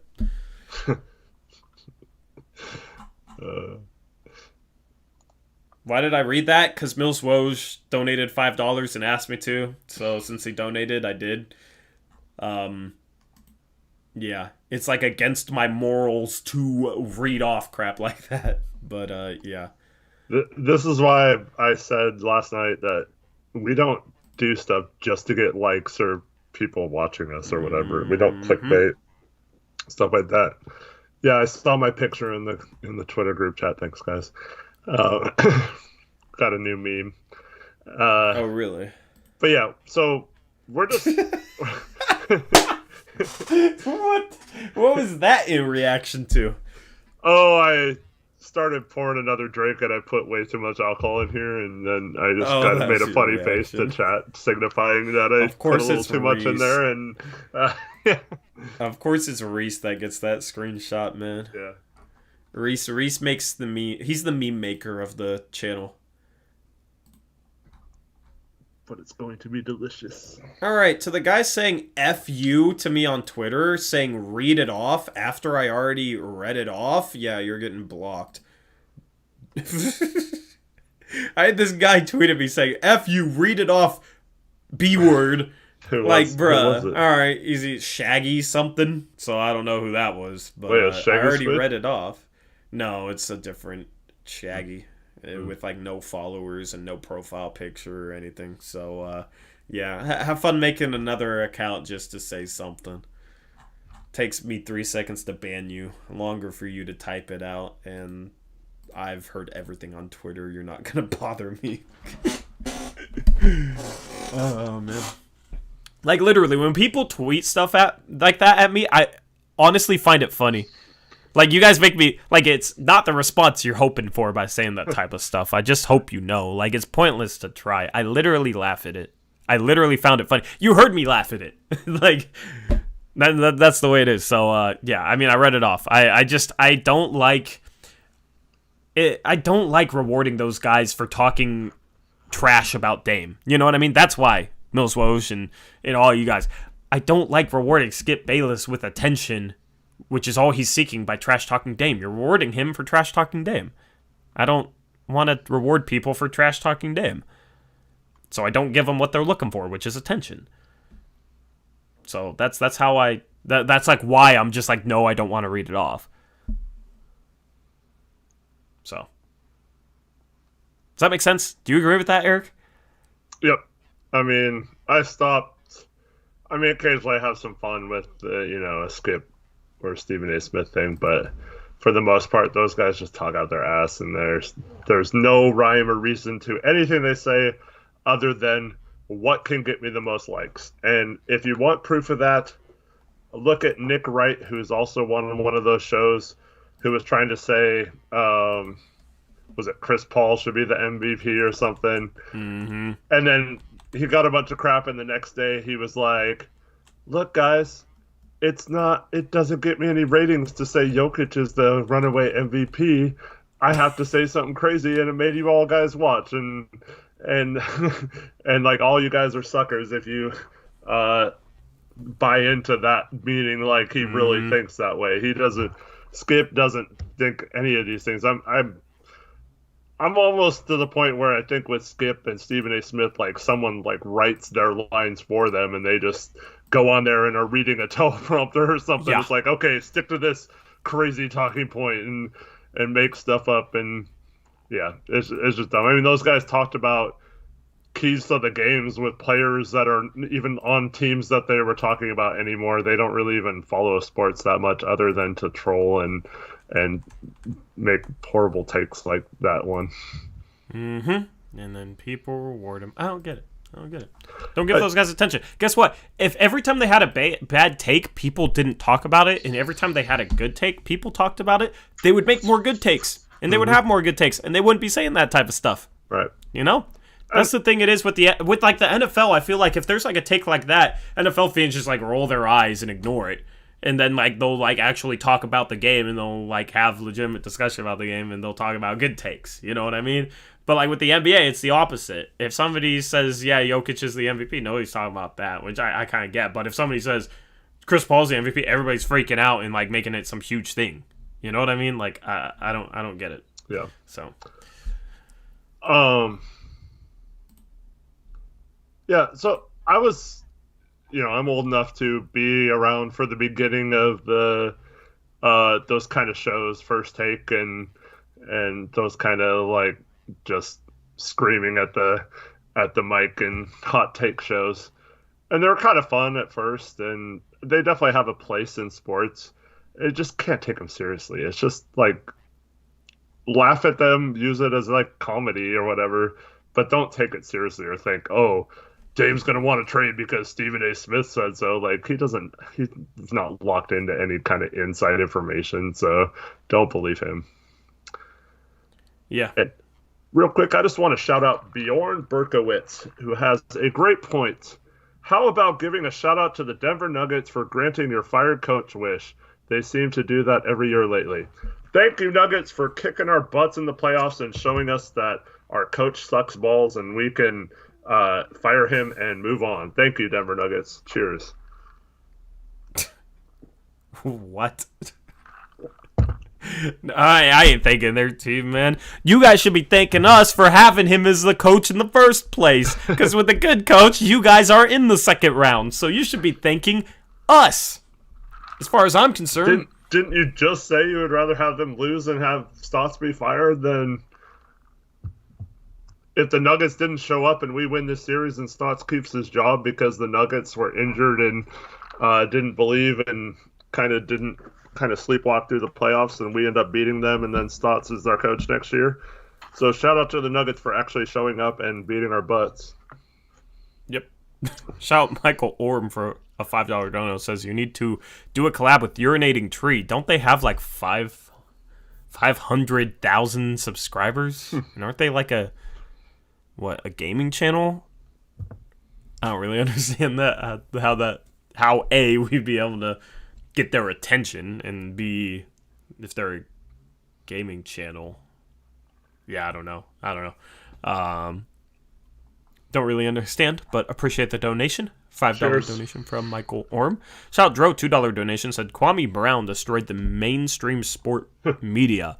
Yeah, you did. Skip Bayless did not want that smoke, but then he sits there behind the camera talking all tough, but you know in person he ain't saying that type of stuff. Can you imagine if he ran into Kwame at like a bar or something? Yeah, no, that wouldn't be good for Stephen A. Smith. They're saying Urinating Tree is 100% sports. Oh, maybe I'm thinking of something else. Yeah, I mean, I don't know. We're still small compared to because I know they're pretty big. I've heard of them. Urinating Tree. Yep. I'm just searching it. 467K subs. I mean, I'd obviously with a channel that big, love to collaborate, but I'm just, we're sitting at almost 5K. We're almost at 5K. That'll be a cool milestone to hit, but we're, 10%? Hey, man, of if their you're size. not subscribed to this channel... No, 1% of their size. I'm sure you all are, but just in case no one is subscribed or has not liked this video yet, come on, man. This is what we've been waiting for years. Give us a subscribe and a like just for this actually coming to fruition and for Tori and I being at the forefront of getting people to recognize that this man was not a good coach. And yes, apparently Taylor Packer does not want to be a mod anymore. I mean, he said he wanted to be the agent. I'm down for that. We need an agent. Yeah, he's back to just being the Taylor Packer. He can be Agent Packer. Agent Packer. I like that. Agent Taylor Packer. Exactly, India. $2 dono says you should do a collab with Flight Reacts. Yeah, we should really go in depth on coaching candidates with Flight, man.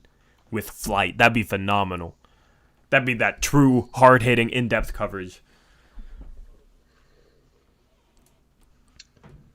Here comes the people saying I'd be the mod. We're not looking for a mod right now. It's just kind of a running joke where Taylor was like, I'm the unofficial 5th mod. But right now, appreciate your guys' interest. But I'm not looking for a mod currently. Maybe in the future. We'll see. Man, there's a million people that want to be mod, and it would only be one. So I kind of wish Game of Zones was still going on. Atit Shrivastava, sorry if I butchered your name, but they said DNVR, which is a Denver sports channel, they were saying that every team thinks their coach is not good, referring to us saying Stotts is bad, before yesterday's game. Well, hopefully they watched yesterday's game and realized that Stotts is indeed bad, because my goodness, that was rough. My goodness, that was a horribly coached game. Ugh, I can't believe he's gone, man. That's awesome. That's awesome. So does the anti-Stotts side of Twitter cease to exist? Or does that still exist? Because I'm not anti-Stotts anymore because he's not our head coach, Go Stotts, man. Well, according to one a particular person who used to be cool with us and then wasn't, and then was cool with us again for a while and now isn't again. Um, all of us are going to now turn on Dame now that we don't have Stotts to. Oh my goodness, yeah. Somebody's yeah. We're gonna hate Dame apparently. Which is not true. Yeah. Oh, that was such a bad take. So yeah, I don't know. We're not gonna hate Dame now. So there's not gonna be an anti Dame. There's like an anti CJ side of Twitter. That might be what it is.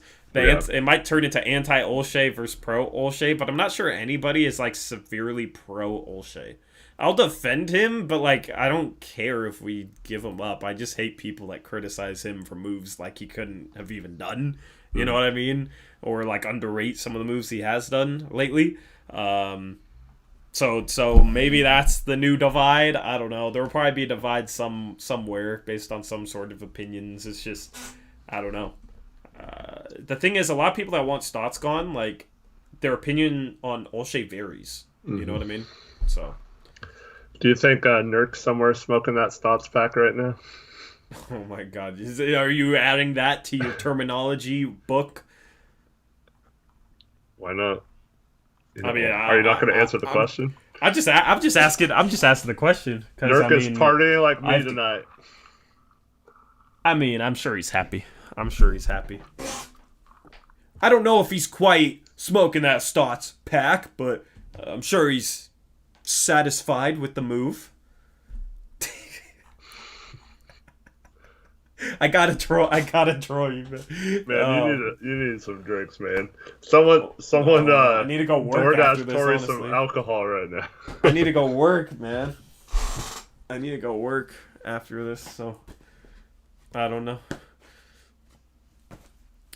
I gotta go find some food on the road somewhere. Why wasn't he in the team picture today? Who? Nurk. I don't know, but Stotts was. Stotts was right. Actually, Canner was right front and center. Of course, Canner's right next to him, just a big old smile on his face. I wonder if like he told the team like, yeah, I'm not coming back, and I wonder how much of it was like. I don't know. I was gonna say I wonder how much of it was his decision, but like he knew he was gone, so I mean it wasn't really his decision. So I guess Channing Frye, according to Kyle Wilson, said that we should trade Nurkic. He's unreliable and has zero basketball IQ. Zero basketball IQ? Yeah, get out of here, Channing Frye. All you did was shoot threes, bro. I don't trust your basketball IQ. Come on, man. It's such a bad take. Allison just joined the chat. She says in all caps, wait, they did it? They did it? Yeah, they did it. They Allison, did it 2 hours ago. We've been streaming for almost 2 hours now. Shout Storm Frantic 15 $10 dono says, "Here's some money for drinks. Tori, go celebrate this amazing moment."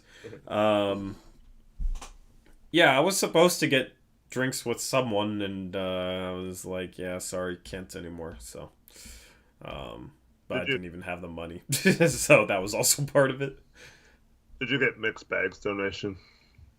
Oh, no. Shout out Mixed Bag, $5 donut says, chat, favorite Blazer player you grew up with watching as a kid? Tori, Eric, Drexler for me since the 1990 finals.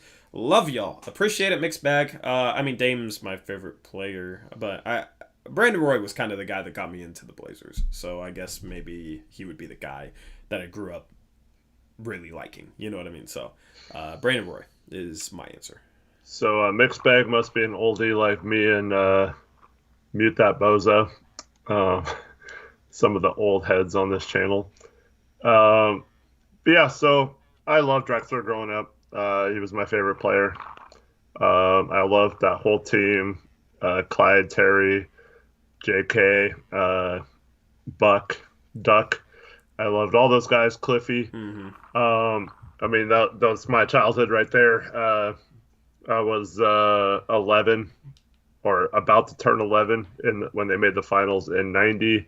So, yeah, right in my wheelhouse of beginning my basketball life, watching as a Blazer fan. I mean, I had been a Blazer fan all through the 80s, as long as I can remember as a kid. Um, it was a lot different being a fan back then.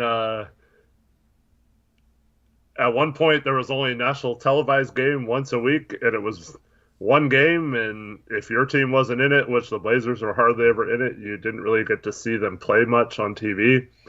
And then there was a thing called Blazer pay-per-view for a while where you had to pay like I don't even know how much it was because obviously I didn't pay for it as a kid, but like so you'd have to pay pay-per-view to watch the Blazer game, and then occasionally there'd be some games on like NBC and stuff like that. But it wasn't till towards the time where Torrey came around in this world where they started showing like every game on TV and stuff. So a little bit different experience back then, but such a cool thing, and it made going to games a lot more special because you couldn't just stay home and watch it on TV if you didn't go. But yeah, so Damian Lillard wants Jason Kidd. Oh really? Chris Haynes just tweeted it out.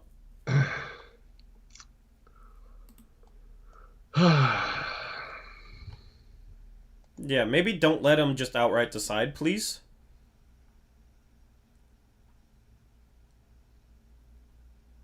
Like, he liked Terry Stotts. He obviously wasn't the right coach. Okay?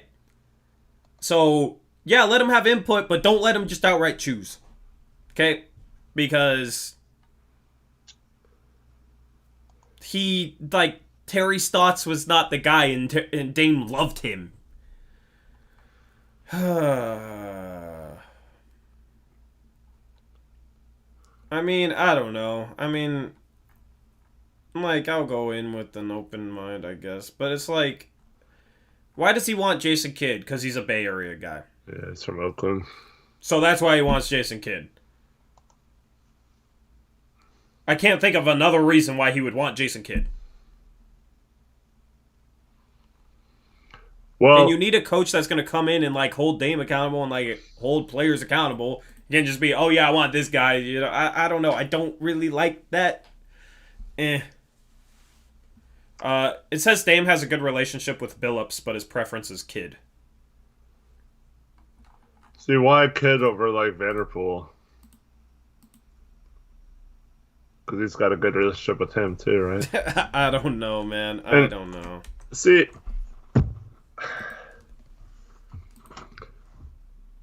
Vanderpool to me makes more sense because you saw the tweets when he was passed over for the Minnesota job, right?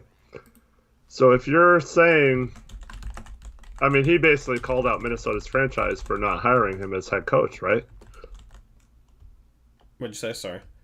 Dame called out Minnesota's franchise for passing over Vanderpool for that coaching job and hiring someone from outside the organization, right? Especially as, a minority candidate, all that kind of stuff, right? So he was very outspoken that day about how Vanderpool deserves to be a head coach and all that stuff.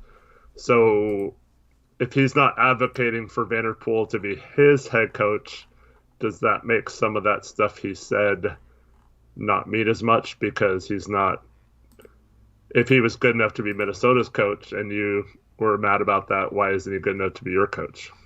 Yeah, that's kind of weird.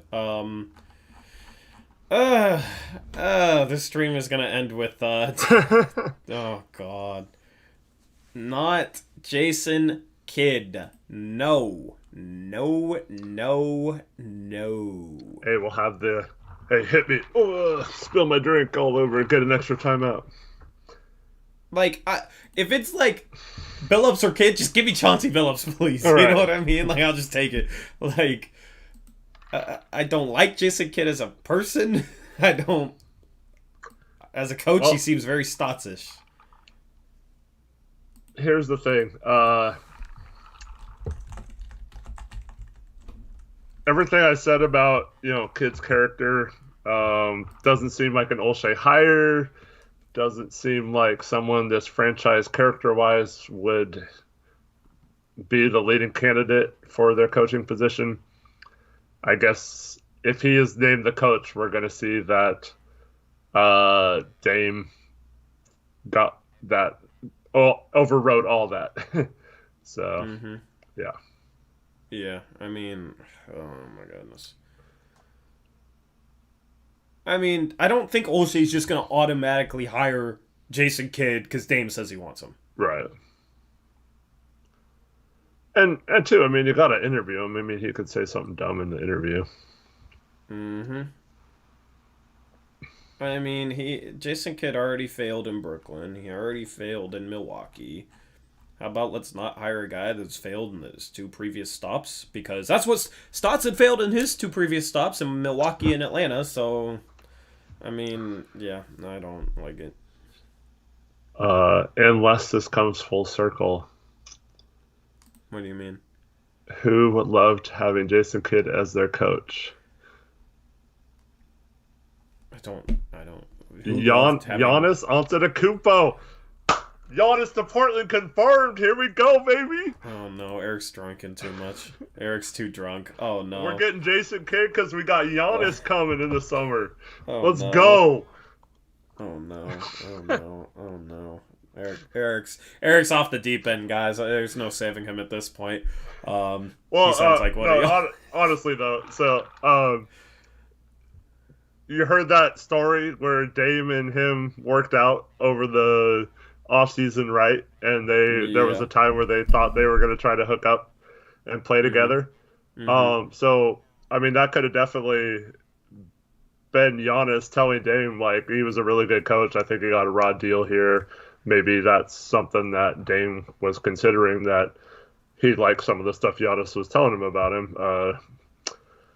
For the record, though, I just want to say, I guess, I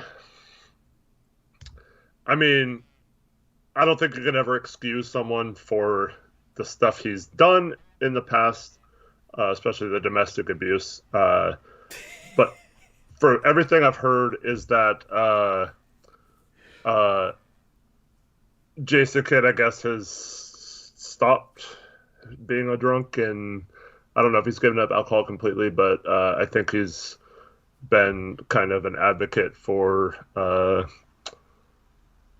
change and being good and stuff like that. So maybe he's turned his life around, but yeah, it still doesn't excuse the stuff he did in the past. But I mean, if hiring him gets us Giannis, man, I guess that's. I don't think that's the case. I don't think that's the case. Kyle Wilson says, so Giannis is trying to indirectly kill our franchise. That's funny. I mean, maybe, man. Maybe. Shout James Allen, $10 dono. From a Nuggets fan, congrats on Stotts and good show, guys. Appreciate it, James. Appreciate you being a respectful Nuggets fan. And thank you for saying congrats, because this is a big moment for us. It's, I don't know. Now it's like, oh no, it's just a kid. But yeah, just happy Stotts is gone. Appreciate it. James, shout out Gray Hughes Investigates, $10 dono, says, just got done with my True Crime Live and saw you guys covering Stotts getting fired. You guys really made me realize he wasn't doing well, and you nailed it. Boom. Appreciate it, Gray Hughes. I remember back in the early days, we disagreed on it a little bit. Seems like a lot of people kind of come around to like, yeah, we need a change. So I'm glad that it's here. Appreciate the dono from Gray.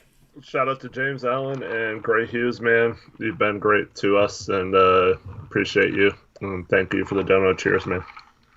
Yes, sir. Just no Jason Or in other Kidd. words, boom. Right? Boom. Yes, boom. I'm just reading Twitter and I have a bunch of people in my mentions just like, no, not Jason Kidd. I mean, here's the thing, though. It's like we'll go into next year with like a fresh mind. You know what I mean? It's like... Yeah, I mean, Stotts was just so stuck in his ways. I don't know. I mean, Mike Malone wasn't a good coach before Denver. Now I'd say he's, like, figured it out for the most part, so I don't know. Jason Kidd, man. Iverson Vlog says Eric is just enjoying life. Man, what a great night. Just wonderful. Yep. There's Celtics fans saying, yes, do it so he doesn't go to the Celtics. And somebody else is like, no, go to the Celtics, kid. No, we or a Bucks fan said no, Kidd needs to go to the Celtics. Hey, in the ultimate bit of irony, we'll hire Jason Kidd, and then the Celtics fans will be all excited until they hire one Terrence Stotts as And their then they head hire coach, and then they Stotts. will wish that they did not lose out on the Jason Kidd sweepstakes. And Yeah. We will go live whenever we hire the coach, by the way. We will go live on the channel. Because that's obviously a big news topic.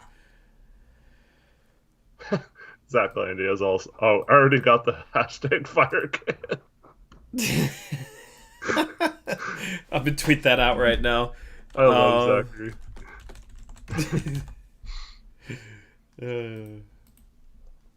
Yeah, okay. That's funny, I'm just going to put this out there in the universe right now. If we hire Jason Kidd and he sucks, I don't want to hear people tell me, oh, you just hate any coach, obviously, then, since you hated Stotts and you hate Kidd now. Like, no, we hate coaches that suck. We don't hate coaches that do a good job. Yeah. Yeah. Yeah, I mean, I don't know. Like, the whole thing is you fire Stotts, you replace him with a good coach. Okay? If you fire Stotts and replace him with a bad coach, we're going to criticize if they replace him with a bad coach. Here's the thing. Everyone can shut up about Dame leaving, though, if he picks the coach. He's not going to leave if he picks Jason Kidd and wants him and we hire him. He's not going to be like, oh, I want out of here. This sucks. Like, you know. Here's the thing, though. It's like, if he has a good relationship with Chauncey, if we hire Chauncey, like, he'll give Chauncey a chance. You know what I mean? Like, he's going to be fine. Like... You know, like, this is kind of being overlooked. But no matter who we hire, we need better assistants than what we had.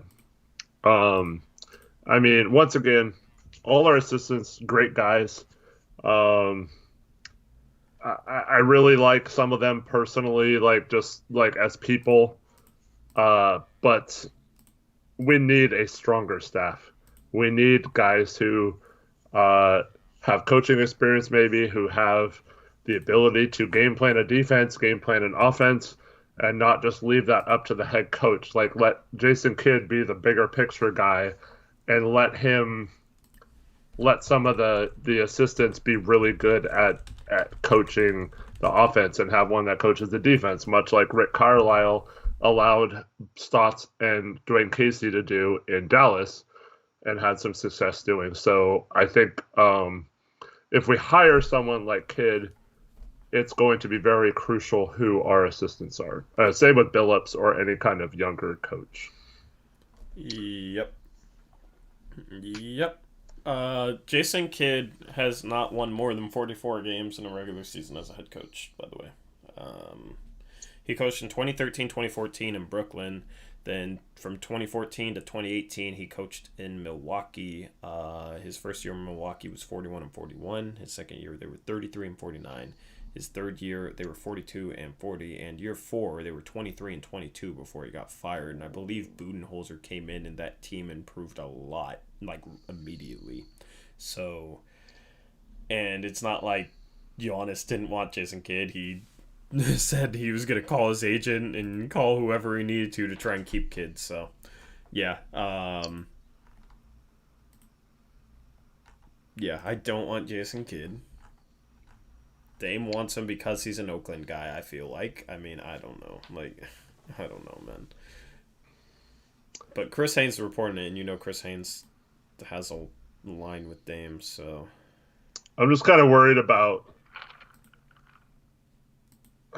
So, all these people who are pro Stotts, a lot of them were because of how good of a person he was. Mm-hmm. And stuff like that. So if you hire someone with the checkered past, those people are going to be like anti-Kidd from the beginning. And we will be too. Maybe we'll all hate him. I mean, maybe we can all agree. Yeah. I mean, yeah. I just don't want anybody saying, this is what you wanted. I don't want Jason Kidd. Like, yeah. From the get-go, I'm saying this right now. I don't want Jason freaking Kidd. Mm-hmm. Okay? So. Got a few more donos. All right, I will thank him.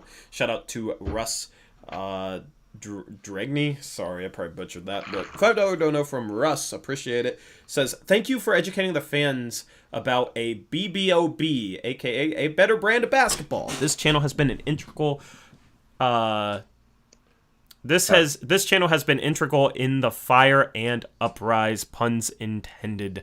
Yeah, I mean, I don't know. People have said we started a movement, and I guess our movement is gonna result in us hiring Jason Kidd. Yeah, I don't feel good about that, but appreciate you. Yeah, that's what we've tried to do is cheers, Russ. Educate fans as best as we can, and we try and educate ourselves too. We really try and do the best job we can with that. So appreciate it, Russ. Cheers to you. Shout out to Zane, EB, $10 dono. Says, what is the hypothetical dream trade scenario for us that is possible with contracts and other logistics? And please, no Kidd, he's an abuser. Cheers to y'all. Thanks for the great coverage and analysis. It's probably CJ to the Knicks, young assets and picks to the Raptors, and maybe we give the Raptors a pick or two and we get Siakam at this point. I think it's the most realistic hypothetical dream trade scenario. Yeah, that would be the dream. I mean, you can throw out Paul George, you can throw out Kawhi, you can throw out all these guys. I think those are all, I wouldn't say impossibilities, but like super, super unlikely. Yeah, I mean, it's hard to come up with a lot of good, realistic, hypothetical ones. Obviously, I'd love a Chris Middleton. I'd love a Siakam. I mean, I would like Jeremy Grant and stuff, players like that. It's just, I don't know how realistic any of those are. But yeah, hypothetically, I would definitely like those players. Yep. Shout out to Zane for that $10 dono. Zane, cheers, man. Shout out to Ishfluent for a $2 dono. Says, Dame only wants Kidd because he looked up to him shaking my head. And yeah, I don't know why Dame wants Kidd. It would be interesting to hear why Dame wants Kidd, because I don't get it. Yeah. Shout out to Ishfluent. Cheers, man. Yep. Oh, man. Anyway, how much longer you want to go here, Eric? I'm good. I'll go as long as anyone wants us to go. I'm starving, man. I haven't eaten all day. Can't remember what I ate last night. So yeah, you boys starving. So yeah, I guess maybe those rumors from a couple months ago were true, and if that is the case that Dame is advocating for Kidd right now, and those rumors came out several weeks ago, can you make the correlation that Dame has turned on Stotts for a while now? Yeah. I mean, I wouldn't be surprised. But it's like, well, that's the thing, is if he didn't like what Stotts was doing, then if he wants Kidd, he has to believe that Kidd is going to do things different in a better way, right? Yeah. So in that case, maybe I wouldn't be as like, oh no, in response to it. So, yeah. I don't know how I feel about it. Because, I mean, we've heard Quick say that he's hearing stuff, but he didn't want to go into it. This was also a few weeks ago. He didn't want to elaborate on and like call out his sources quite yet. So yeah, I don't know. Maybe this is someone they've had their eye on, and Dame has. I mean, it's hard to not think about this team kind of turning on Stotts this season, or tuning him out at the very least. I feel like that did happen, especially. I mean, they kind of played well, and they obviously won the 10 out of the last 12 to get the 6th seed or whatever.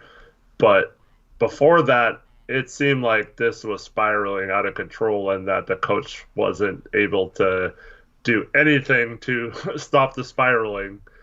And so maybe sometime around that point, some of these players knew that Stotts was a sitting duck, and something happened maybe to where, as Mike B points out, it kind of correlates with Derek Jones Jr. getting benched and not playing at all. You saw Nas get benched, not play, pretty much not have a role the rest of the season. You have Nurk complaining about his role after the season's over. That was right around the time when he came back and was starting to get back into shape as well. So I don't think all those things are necessarily coincidences. I think this team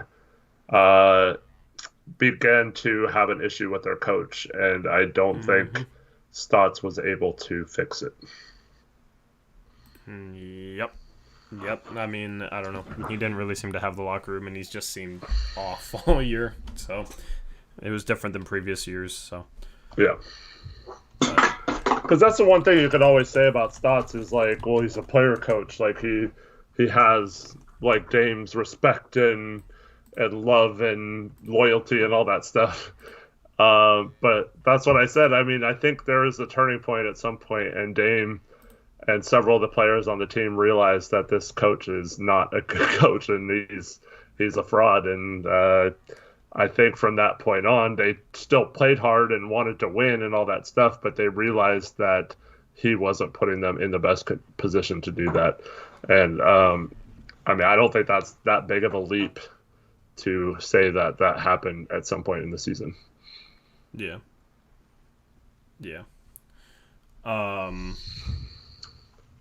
Let's thank the donos. And then I'm going to see what I can do about getting some food. Shout out to Andrew Hartwell, $5 dono says, here's somebody. That's normally what Andrew says, so appreciate it, Andrew. Andrew, what's up, man? Cheers. Shout out to Jack Armstrong for $3 dono says, David Vanderpool. And yeah, I still just don't know. Because, like, he has Dame's ear, he has Dame's respect. He's somebody that could hold Dame responsible. But I just don't want to hire somebody that is related to Stotts or is coached under Stotts. I just want to be, like, clean of Stotts and any Stotts effect. You know, so having a guy that was an assistant under Stotts is just kind of to me. But I don't know. I'd probably like it better than Jason Kidd, to be honest. So shout out to Jack. Cheers, Jack. Yeah, my feelings are, I mean, I don't know if I'd hate it. I'd be willing to give him a shot. He's never been a coach before, or a head coach, so you never know. Sometimes, you know, those kind of people thrive in that role. Sometimes it's obvious they were meant to be an assistant, not a head coach. So it's hard to tell with a person like that. I mean, he has had some success if you want to give him credit for how our defense was with him here and how it turned afterwards. I just worry that with a defensive coach like that, like, once again, you have to have a really strong offensive assistant who he's going to let them have control. And I'm assuming that he would be okay with that, but you never know with that situation.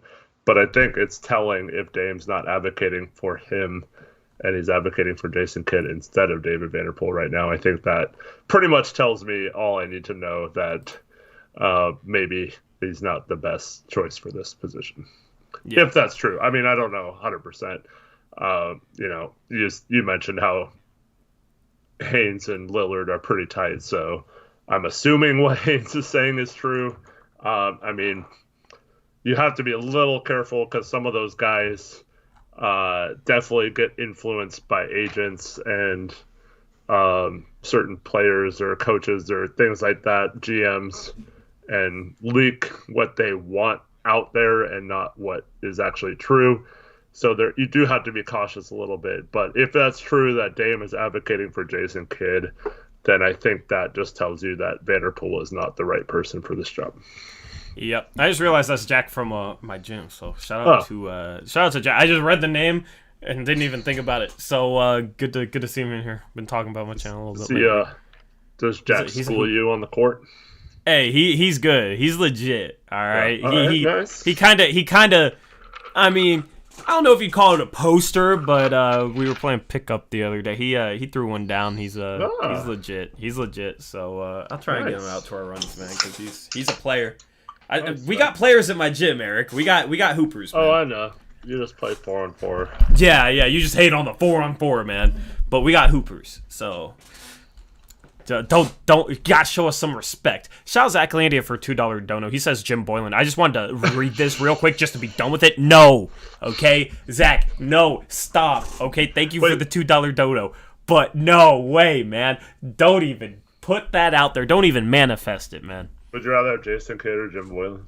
Jason Kidd. I don't want Jim Boylan's so like the bottom rung. Jason Kidd is right above him. I don't want Jason Kidd or Jim Boylan, but especially Jim Boylan. No, thank you. Terry Stotts brought him in to consult for defense before the season. How'd that turn out? Third worst defense in history. No, thank you. Gabe, nobody has 3-point celebrations like yours, and I'm not sure that's a bad thing, my guy, but keep doing you. Shout out Candleman for a $5 dono. Says, whoever we get, let's just keep an open mind to the new coach till he proves us different, and that's what I will preach. I'll be against it. I'll be like, no, I don't want Jason Kidd, but I'll have an open, like, I'll wait and see. I'll wait and see what it looks like. Cheers, Candleman. And it's actually Candyman. Candyman. CJ the GOAT, who tweeted that? You didn't even hear me. No, well, I'm the Portland Trailblazers. This is very important. That's why I didn't hear you. Shams tweets, the Portland Trailblazers are increasingly expected to hire Clippers assistant Chauncey Billups or Lakers assistant Jason Kidd as franchise's next head coach. Sources tell me and Jason Quick. I thought it said with Jason Kidd as an assistant. Bro, if Jason Kidd wants to be an assistant under Chauncey Billups, I'd take that. I'll be down with that. Give us Chauncey. It sounds like it's Chauncey Billups or Jason Kidd. Give us Chauncey Billups, man. I'll take Chauncey Billups as our next head coach. I'll be down for that. All right? I'll be down for Chauncey Billups. Let me thank the other two donos. Shout Candleman for a $5 dono. That's why I just didn't listen to you. Candyman? Okay, well, that's why I didn't listen to you. The Candyman. That's why I didn't listen to you, because I saw something in chat. Shout out to CJ the GOAT for posting real stuff. So his Twitter is Candee, so I'm assuming it's Candy, not Candle. But Candleman, can you clear it up? Clear it up in chat for us so we don't butcher it. But shout to... I think I'm right. But cheers. If you're wrong. Haven't we had this debate before? But it's never gotten solved, so... Yeah. Before I read this off, Nayland says the announcement coming in so quickly shows this move was in the works for so long. Yeah. I mean... Sounds like they've already kind of thought about this, which is, strange. Well, but Quick said they had a plan, so... Candy, yeah. Not Mark Jackson. Okay, no to Mark Jackson, to the guy saying Mark Jackson in chat. But shout out Candyman for a $5 dono. He says, whoever we get, let's just keep an open mind. Oh, I already read that. Yeah. Shout out to Ishfluent. No, he did say it's Candy, though. He said Candy. Okay. Congratulations, Eric. You win. Shout out to Ishfluent. $5 dono. Says, appease your franchise player and hire a terrible coach and human. Or anger him further immediately after a terrible playoff series loss. Yikes. I mean, I don't think Chauncey Billups would anger him further. I think he'd be okay with Chauncey Billups because it sounds like he has a decent relationship with Chauncey Billups. If you could get Chauncey Billups with Jason Kidd as the lead assistant, I would... Bro, okay, if we get Chauncey Billups, I would love to have Jason Kidd as the lead assistant. I don't think... Because Kidd's been mentioned with pretty much every rumored coaching vacancy. I doubt he leaves the Lakers for another assistant job. Yeah. I'm just saying, you'd take that for sure. Make Dame happy. I mean, I feel like Kidd is fine as an assistant. And shout out Stormfrantic15 for a $5 dono. Says, check Sham's tweet. He just tweeted about the Blazers. That's what I just read off. Appreciate you letting us know. Appreciate you guys being quick with it. Who had that last tweet? Stormfrantic? What's up, man? Thanks for the donation. My mom is not happy with me drinking. Sorry, Mom. I'm about to release the Kraken, though. Yep. I just opened a different bottle. So, okay, here's just my speculation. Mom, I'm just having Billup- fun, by the way. Come on. Billups is an O'Shea guy. Okay? I feel like Billups might be who O'Shea prefers, but Dame wants Kid, and that's why it's coming down to Billups and Kid. Because Billups is an O'Shea guy. Yeah. I forget where they're connected, but I know they're connected. Well, he was the GM of the Clippers. He traded for him, and they had a good relationship. So Yeah. So it wouldn't surprise me if, like, from the get-go, O'Shea's like, yeah, I'm getting rid of Stotts, and I'm bringing in Jason Kidd. So that's the thing, is, like, if that's actually the situation, then it becomes a situation where if we hire Chauncey Billups, it's, O'Shea making his decision, and management going with that, and ownership going with that. And if we go with Jason Kidd, it's ownership and management going with Damian Lillard instead. I don't think it has to be that, but it could be a case where maybe Dame's in the interview with both of them, and those are the two guys they're going to interview, and maybe Dame is smart enough to make his own decision through that. Reese, I don't know who these sources are, but Reese says, according to two sources, Lillard was taunted throughout the game by a Clippers player who mocked that the Blazers didn't have a coach who could adjust to the Clippers' trapping defense on Lillard. When was that? Was that That must have been the last Clippers game, I think, or maybe it was earlier in the season. But thank you, whatever Clippers player that is, thank you. Thank you. I hope that player gets credit at some point.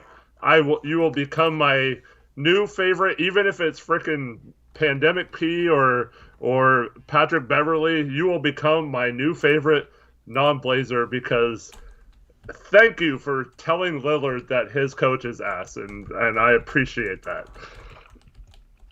Yep. I will drink to whatever Clipper player that was, because that's 100% right, and that's 100% what Tori and I have been telling you since the beginning of Blazers Uprise. Cheers. Mm-hmm. Yes, sir. Yes, sir. I mean, I feel like it was Pat Beverly, because Pat Beverly had some words about our offense like later on in an interview. It could have been Rondo. It could have also been Rondo if it was this year. Well, Rondo got traded at the deadline this year, so didn't we play them at the end of the season? Yeah, I think we did. Or towards one of our last games. I think we did. Yeah, it was that the game that Kawhi didn't play. We lost by 1 point. Paul George at the end. Yeah, you're right. Sorry, I'm just looking through Twitter here.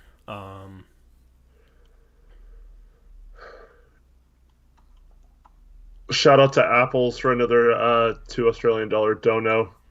He says, just watch some Billups. He actually preaches or emphasizes ball movement. I mean, we need that, so that's good. Oh, man, my drink is so strong right now. Yeah, let's go.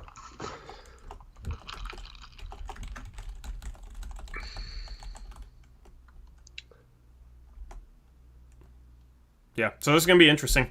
I mean, I am willing to bet that it's going to be one of those two guys. Oh, he said it was the game we lost 133 to 116. So, yeah, that would have been earlier in the season. Yeah. Jackson, do you not want me to say cheers anymore? I'm having fun, man. Don't bring me down. I'll say it 119 more times if people want me to. I almost think it's not like this is going to end up being an ownership in like Chris McGowan decision. If it's between like what Dame wants and what O'Shea wants. You know what I mean? Because it's like they get the final say, and if that's the case where O'Shea wants Chauncey and Dame wants Kidd, then it's up to ownership to decide who to go with. You know what I mean? I still think, I mean, even if you want, or like Dame is saying we need to hire Jason Kidd, you can't just hire him without interviewing him. So it's possible that those are just the leading candidates, and those will be the first two interviews. Yeah, Chauncey played with Melo in Denver, so maybe Melo has had some good things to say about Chauncey to Dame as well. But we haven't heard that Dame's like against Chauncey or anything. Yeah, yeah, and I mean that's the thing. It's like it could come down to how bad does Dame want Jason Kidd? If he's like cool with Chauncey,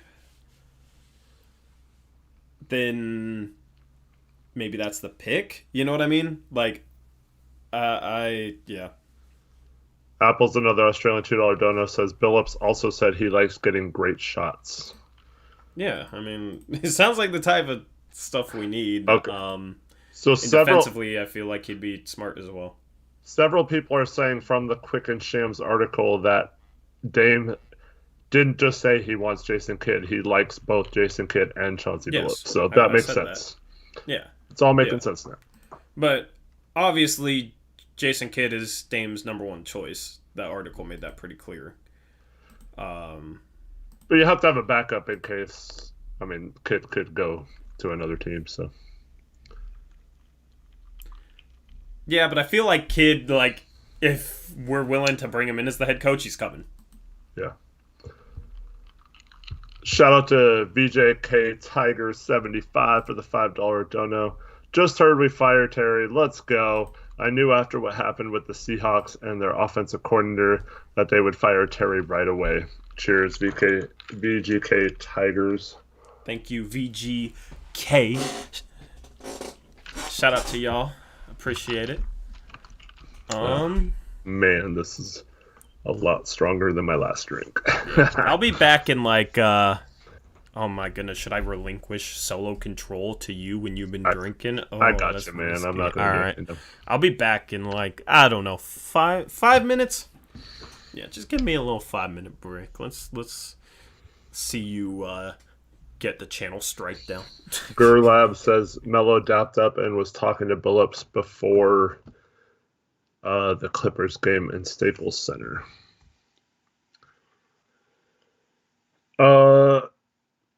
I have quite a bit of drinking here. I'm celebrating, man. This is the night, gentlemen and ladies. I mean, we've been waiting for this moment. So I am at home. I am not driving tonight. Blue Diamond Gem. I'm drinking responsibly. I can just go to bed if I want to after this stream, or go party some more downstairs by myself while my wife is sleeping. So yeah, I don't have anything to do tonight. I can sleep in a little bit in the morning because I have my store covered, and yeah, I'll just wake up and head to work a little later. I'm drinking some rum and Pepsi.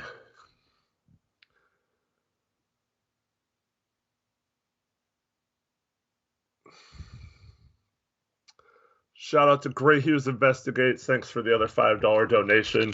Go watch the time lapse of me at the start of the show, and now after a couple. LOL. Lillard tweeted he was going to miss Stotts. Is that an official tweet? Let me go read that off if it is. Yeah. So for those that missed the beginning of the show, I was at work. I had said last night that this was going to be a very bad night for, or a very bad day for Stotts to get fired. It wasn't really a great timing because my two younger ones go to my mom's house. So shout out to my mom if she's still watching. They go to my mom's house, and this is kind of my wife and my night to have a little date night and hang out and all that kind of stuff. So she was kind of mad that I got the phone call right as we walked in the door, but it's all good. Yeah, so I'm just having some fun. I had luckily stopped at the liquor store in anticipation of whenever this happened, so I would be ready, and so I'm all set up for that. And let me just read Dame's tweet. He says, 100% I will miss him. And that is a quote tweet of Amara Baptist, who's one of the social media people for the Blazers. Her tweet was, Coach Stotts is one of the kindest people I have ever met. From day one in Portland, he embraced me and made it a priority to help me feel like part of the team. Wishing him nothing but the absolute best. He deserves it. Love of heart emoji. So I mean, what I'd like to echo those sentiments. Stotts, great person. Like we said at the beginning of this, absolutely nothing personal. We just didn't want him coaching the team anymore. That doesn't mean he's a bad person or anything like that, or we wish any sort of harm or bad things his way. I hope he has a great rest of his life. I hope he should, if he wants to, get another coaching job in the NBA. And I hope he has success there. And honestly, he's the type of person who could go to another situation, not have to rely on a Damian Lillard to carry him, and he could actually go back to his roots of coaching again. And it could turn out to be a good thing for him to move on to another team. Maybe he can go back to more of an X and his O's type of coach instead of the coach he had become here and not really doing much schematically to change things. So yeah, it's going to be kind of frustrating if you see him making a bunch of adjustments and stuff on another team. But at the same time, I mean, he got 9 years here. It's not like we only gave him a year and then fired him, and it was like totally unjustified, and we didn't give him a legit chance to prove anything. Like you see some coaches get fired after a year or two. I mean, he got 9 years. He got more than a shot. I wish him the best, but it was time to move on. I don't know if you saw that, but Dame tweeted. He said, 100% I will miss him, with a quote tweet of Amara's tweet saying that Coach Stotts is one of the kindest people she's ever met.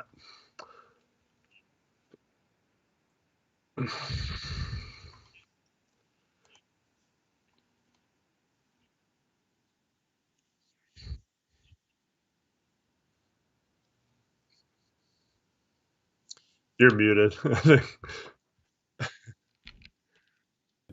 I am very, very muted. You're right, chat. I just wanted to troll y'all and get y'all saying muted. Ha, I win. Yeah, I mean... Okay, what? Congratulations, you got them all to say muted. Yeah, look at me go. So, yeah, I mean, I wish Stotts could have gotten the job done here, but, didn't get it done. It's a business.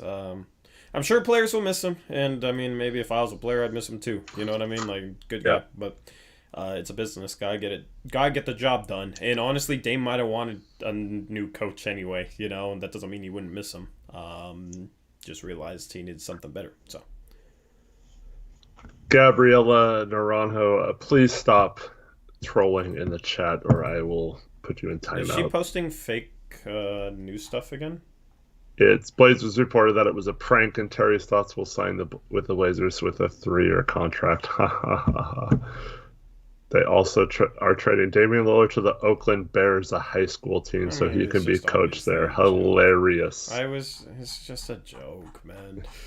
I don't know. Carmelo Anthony has tweeted he will play for the Blazers until he is 45. Yay. I mean, yeah, I'm not tripping about stuff that's like... I know, it's just like, Yeah, I don't know. If it's like... I hate it when people post stuff where it's like they're trying to sound legit. You know what I mean? They're trying to sound like it's actual news and troll and that type of stuff, so... Yep. Shout out to Greg Hughes. Yeah, I obviously missed that dono. Appreciate it. Greg Hughes, I'm sure you read it off. Yep. Cool. Probably going to sign off here in 10-15 minutes if that's cool with y'all. We've been live 2.5 hours. On Monday, we'll talk coaching. I mean, here's the thing. It sounds like there might be a hire before Monday. So it sounds like that stream might be talking about our new coach.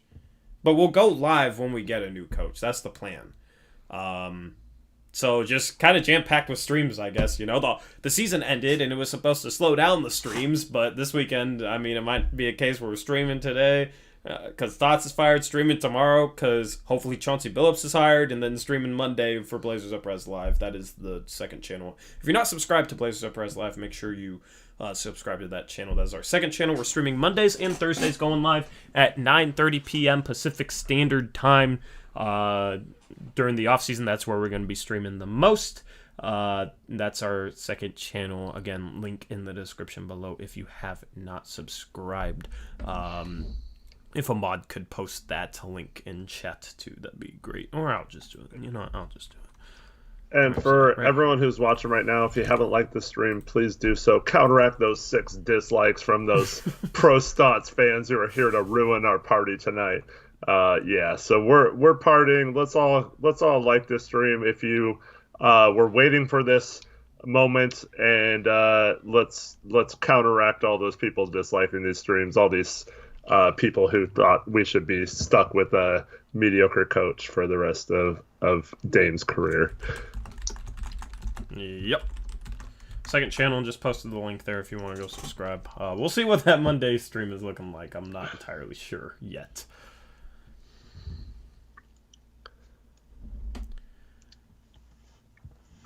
I'm zooted. I don't even know what that means. I'm feeling good though. Deep sub asks zooted is like, do we have jobs?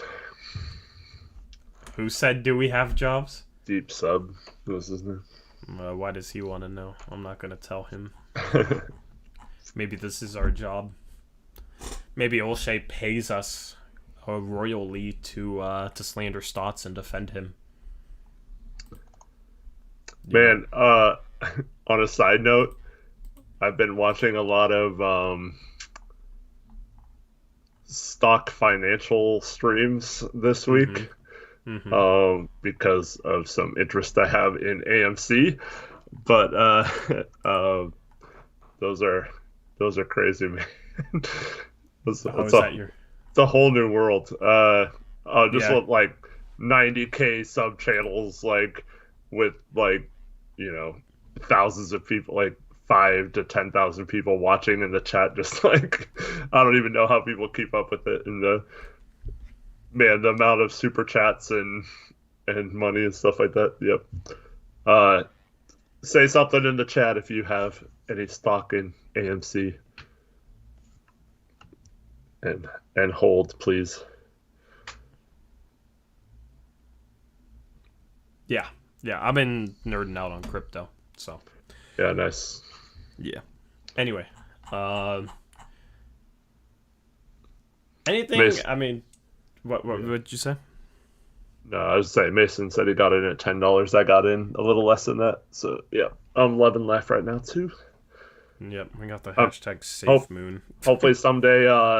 Yeah. So if anyone owns AMC in chat, if we hold strong and it goes to the moon, let's put our money together and buy the Blazers from Jody Allen, and then let's do it.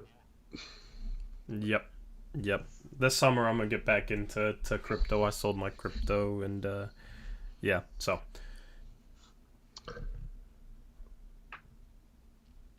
Anyway, sorry, I'm just blanking. Got a lot going on right now. I don't know. I feel bad. You got drunk, and I don't know. Feel like we shouldn't sign off anytime soon. Candyman's got AMC. Nice. Yep. What are you feeling? No, don't sell half. Just keep it. Just hold it. Hold tight. Diamond hands, man.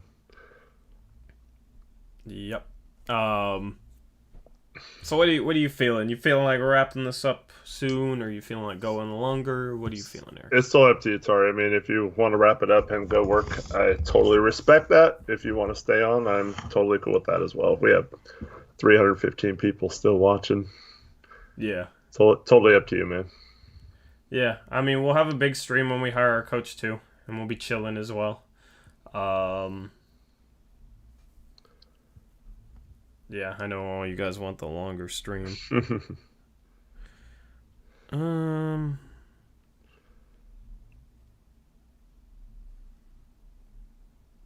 Yeah. Don't work, VC. Go Blazers, stay, man. We'll stay on. I don't know. Too much pressure. I'm shutting down mentally right now. I did not get on Dogecoin. Yeah, no, I neither did haven't I. really done the crypto thing yet. Yeah, the sites I use to trade don't have cryptocurrency, and I haven't really gotten into that yet. But yeah, maybe someday. These meme stocks could turn out to be a good thing, though. Yeah. Yeah, crypto, it's like if you truly know it, there's so much to learn with it, but if you truly know it, you can make money. And right now, it's kind of rough to get in. Yeah. The market's just very volatile, so it's risky right now. So I'm not really messing with it at the moment, just trying to learn a little bit here and there about Yeah. different projects and stuff. So Hell no, I'm not using Robinhood. No one should use Robinhood. no, Screw that thing. Yeah. agreed.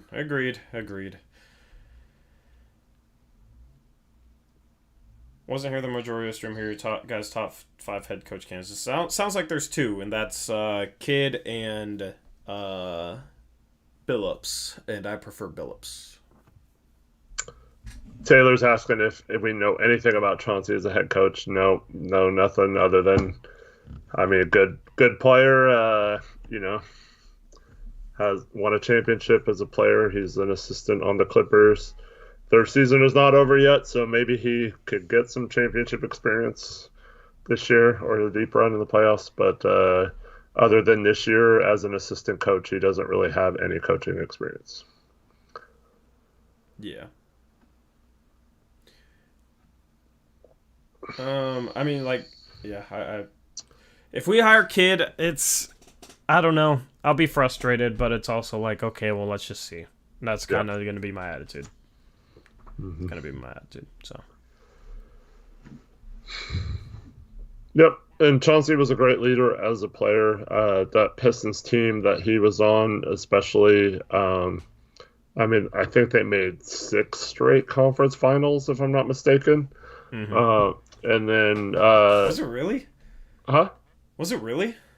I want to say, yeah, in the mid-2000s, I believe it was 6 straight conference finals that they went to. And then he was on the Melo team in Denver that made their only conference appearance until last year, Western Conference Finals appearance. So, yeah, I mean, the guy was a winner as a player. Maybe not early in his career. He was kind of a bust, and then turned his career around. But, yeah. All right, you guys challenged me. Drunk Eric, previous basketball knowledge brain versus Winthorpe and Torrey. Let's see who's right.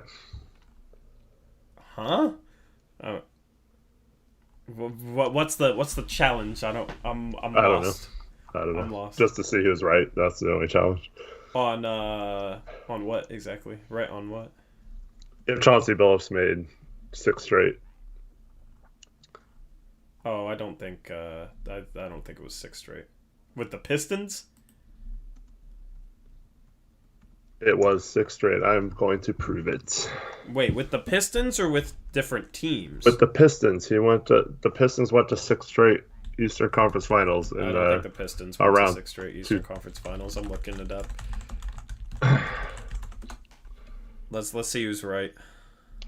1, 2, 3, 4, 5, 6. Oh, it was actually 7. No, 6. Nope, 6. Yep, boom.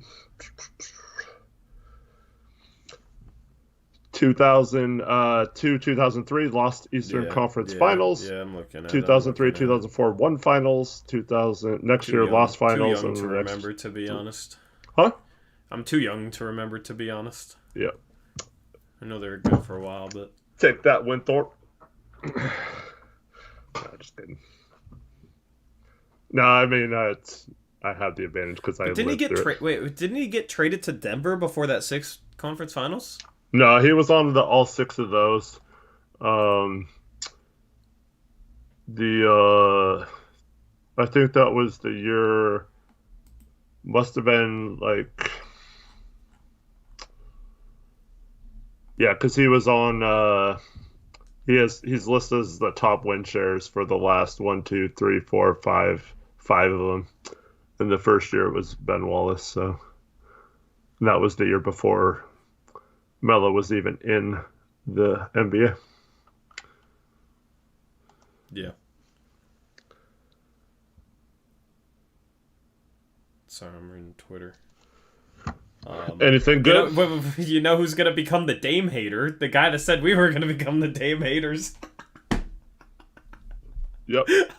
Did you see the tweet? By Goldner. Is that what you're talking about? Yeah. I'm blocked by him, so. He said it's crazy how fast my respect level for Dame is crashing. And then it's funny because they kind of turned on Dame a few weeks ago. Well, he was the guy who said you can never win with a 6'1" guard who doesn't play defense, and then accused other people of turning on Dame. But whatever. Yeah, it was the year after the Pistons' 6 runs, so he actually made 7 straight finals appearances if you include the Nuggets one. Nice. Apparently he has issues with Dame saying I always played to give him the best chance to keep his job. Dame said that about Stotts. Wait, what? Dame said I always played to give him the best chance to keep his job. He said that about Stotts, and apparently he has an issue with that. I don't understand why, honestly. Maybe I'm missing something. I mean, he's the reason why he wasn't fired in 2018. So, I mean, Dame. Like, he got 3 extra years because of Dame. Like, he played to try and give Stotts the best chance to keep his job. How is that a bad thing to say? I don't get it. I don't understand why that's like a real bad thing to say. I don't know. Where's that quote from? Is that from the Quick article? Yeah, but it's from a recent article like tonight. Yeah, I don't know. Yeah, Dame said, he's all I've known as a coach. In 9 years, you have your frustrations in a competition, but I've enjoyed all 9 years and always played to give him the best chance to keep his job. Yeah, I mean, see, Dame... I don't understand why that's a bad thing to say. I mean, honestly, people are gonna... You gotta watch out for this. The people who are spitting quotes like that to make them bad are the people who were very adamant that Stotts would always be the coach as long as Dame was here. Don't let them fool you that, oh, I changed my mind in the last few weeks or whatever. All those people only changed their mind after it was 100% obvious Stotts was not going to save his job this year. And they had to say that just to save face. But don't let that fool you. All those people did not truly believe that Stotts should deserve to get fired.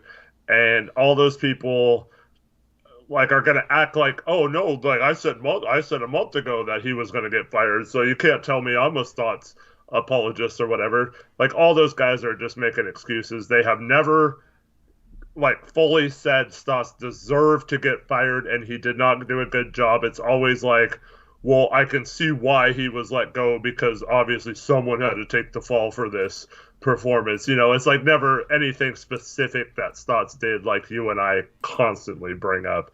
And all these guys fought it for so long. These are the same people who called us names, every name in the book: clown, donkey, moron, flat earthers, Neanderthals, for agreeing with Stotts.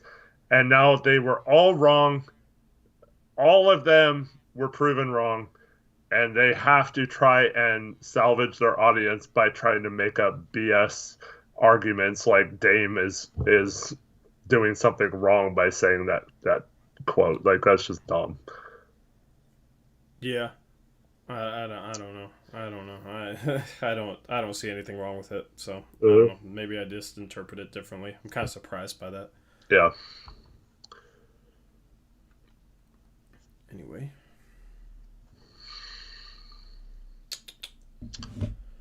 People talking about like the Chauncey Billups rape case or whatever. I don't know enough about that to even talk about that. So Oh yeah, that was brought up again recently. So I think it was when he was with the Celtics. There was an incident where him and some other people were, I don't know if it was rape or what, but they were accused of something, and then they settled out of court. So most people assume he was guilty or whatever. So um, yeah. So now all of Blazers media is hating both candidates, Mm-hmm. except for the joke is that Aaron Fentress will like both candidates now since they're both uh, have some issues with women in their past, right? Because he's he's spoken out in favor of some pretty bad people in the NFL who have done some Yeah. horrible things on video to a woman and justified that by saying the girl was fighting back or whatever. So yeah.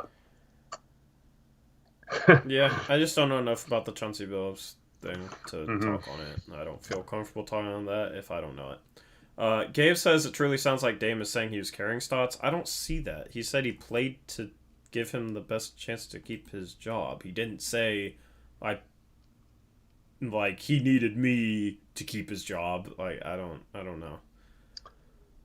Yep, Kareem Hunt. That's who I'm referring to. Fentress allegedly said that the girl deserved it and that Kareem Hunt did nothing wrong because she attacked him or something. I don't know.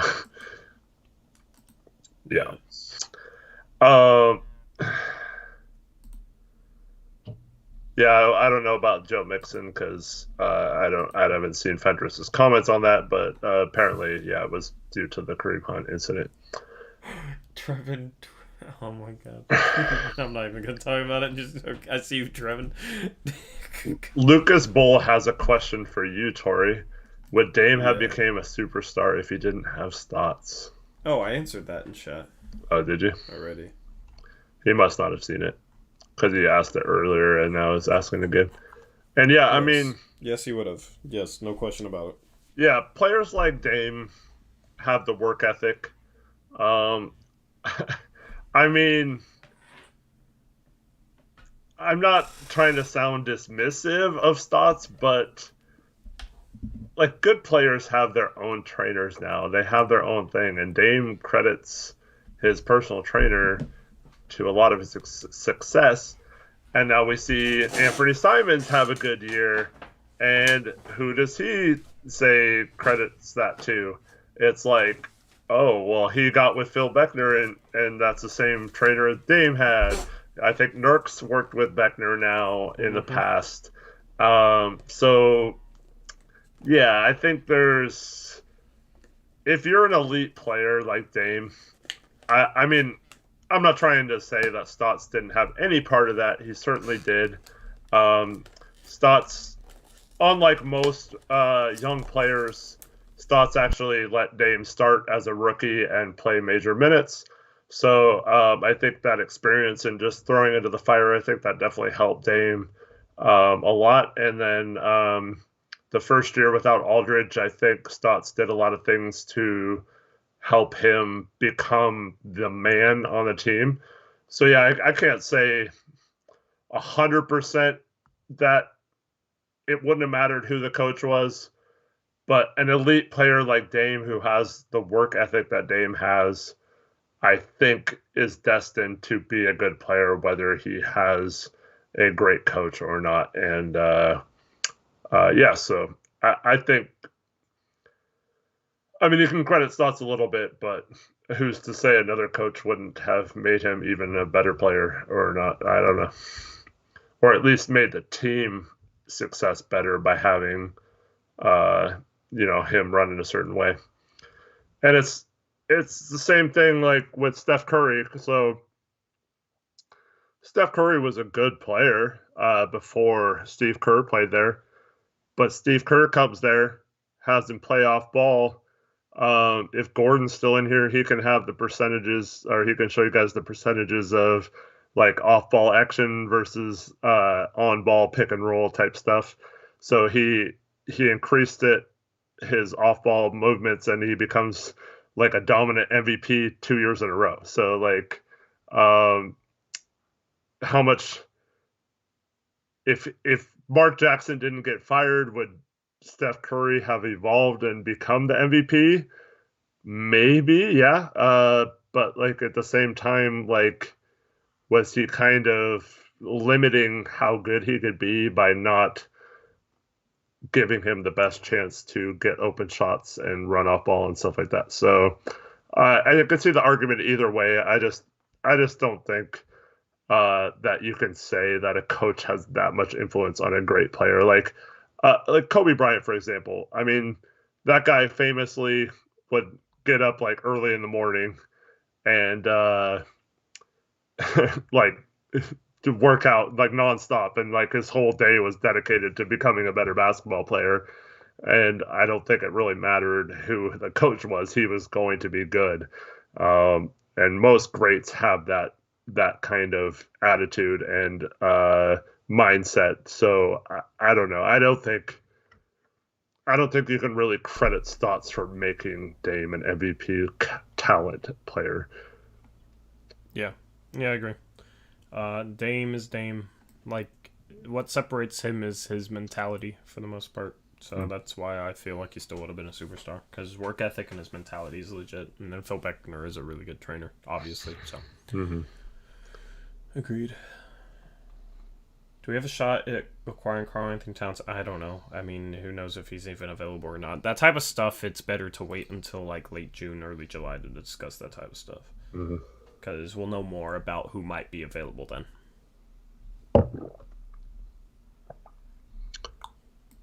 You chugging some more? Yep. Nice. I'm down to my last little bit in my cup, and I don't have any more Pepsi up here. Oh, no. Just have to chug straight from the bottle. I was going to say something. It would have been really bad. Really? I want to know. I don't want to know. Yeah, I wish I was drinking, but yeah, been a hectic day. Super hectic day for me. I'm just at this point. I'm just like scatterbrained. You know what I mean? At the end of the day, I had to run around, figure out what to do about my phone. Got a new phone. Got a new one? What phone did you get? Yeah, I woke up and it was Galaxy S21, whatever. I got like a partial payment plan. I paid half of it and put money down on the rest. But yeah, so I woke up and it was funny. Last night when I was going to sleep, it was like, man, it would really suck if like this phone stopped working because I need it for work. And then I woke up and my phone wasn't working, bro. It got stuck in a reboot loop, and I guess like that version of the phone will do that when it goes through a software update and then like the update crashes. So I couldn't factory reset it. Jackson will appreciate that one. I couldn't factory reset it. I couldn't start it in safe mode.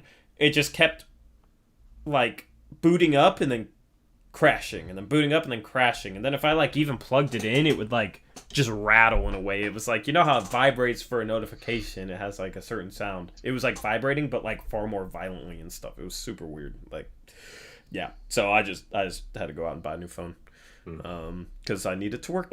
Yeah. So, I take it. Yeah, a good phone would be nice to have when you're trying to DoorDash. Yeah. I mean, that's the thing, and that's why I was worried about it. Is like, yeah, I mean, if my phone stops working, it's gonna be hard. Like, I couldn't pay for the whole thing, so I got a payment plan on half it, so that's good. Chilling. Gray Hughes asks, have you guys ever thought about doing in-call shows using StreamYards or Zoom, etc.? I like using OBS.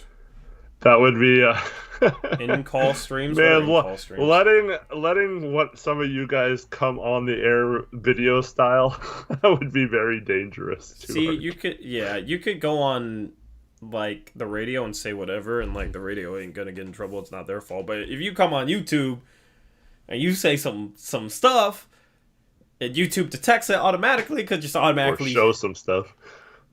Well, I wouldn't. No. Yeah, I'm not letting any random people come on camera. You know what I mean? Like, no way, no how, no shot. Just because I don't want to risk that. Like, Yeah. It's risky. It'd be cool, but the risk is too high. So yeah. Just voice, yeah. Yeah, Yeah, I mean, still. it's kind of fun if Gabe is still in here or Coach Evan. Um, it's kind of fun doing their StreamYard thing. It's kind of a cool setup. Yeah, but We can, it's for like I for don't us, think we can do the yeah, graphical OBS is a stuff that little I better. do. You know what I mean? Like we do like super unique graphics and that sort of stuff, and it works with OBS. So Cole will go full nude in a live call for us, yeah, Tony. no, thank you. Nope. What's up, Gabe? Yeah. So I don't know. I've thought about it before, but Yeah. still. I'll be right back. You getting more? No, I'm just going to the bathroom. All right. We only got like 5 minutes left, if that's cool. Yep. I just need to go to the potty really bad. All right. Go do your thing, man. Eric in front of 300 people saying he needs to go potty. He's definitely feeling the alcohol. So we'll log off here in 5 minutes. That'll make it a 3-hour stream. Shout out Gabe, man. Gabe said our graphics are better.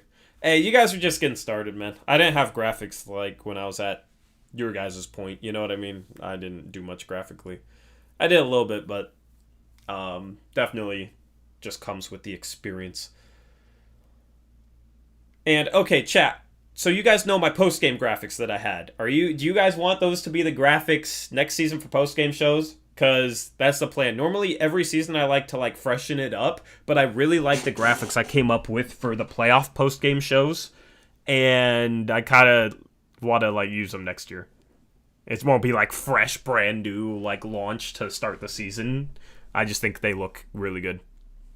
So change it up here and then. It's a lot of work to come up with a new graphics package and JAD3, and I don't know. Normally graphics are consistent throughout the season. I'll try and add more to it and make post-game shows next year more dynamic. I might need to find somebody to help me do the graphics, because that's the thing. I would do more, but I like going live right away, and then it ends up with me doing graphics while we're streaming, and it's hard to multitask like that. I'm trying to listen to Eric and then respond to what he has to say, and then do graphics, and then think about what I'm gonna say and read chat all at the same time. Basically, is a little much. So next year I might try and I would create all the templates and maybe just have somebody put in the stats or whatever, and then send them to me, and then I just plug them into the stream. That's kind of the hope next year. Did I hear Nurkic is trying to get a contract extension and Rich Paul is his agent? I didn't hear that he was trying to get a contract extension, but if he is, then that's cool. If that came out right after Stotts is fired, it's even more obvious that he wanted Stotts gone, so...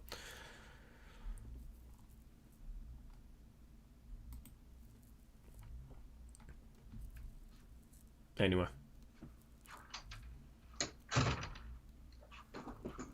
Eric's back. So you guys want those graphics next year? Cool. Okay, that's what I was hoping y'all would want. Because I like them. Yeah. Before chat goes too crazy, that was my daughter. Your daughter came in the room? Yeah. Oh, yeah. And she is mad at me because her room smells like alcohol. Oh yeah, you're drinking in her room. Because Eric has to go random places depending on where people are. Did she just get home or something? Or no, she was downstairs and yeah. But is your wife sleeping? She's laying in bed, but yeah, she's not sleeping. Yeah. So it's shout out to Maddie. Shout out to Maddie. Yeah, thanks Maddie for letting me use her. Shout out to your family. Yeah, for the record, she's 18 now, so yeah, just don't be creepy. Don't be creepy. Don't get banned. Don't be weird. Yes, Taylor, thanks for asking. Everybody's saying LMAO. I didn't even see. So when you came back, I didn't even know what you were talking about. But yeah, anyway, anything you want to...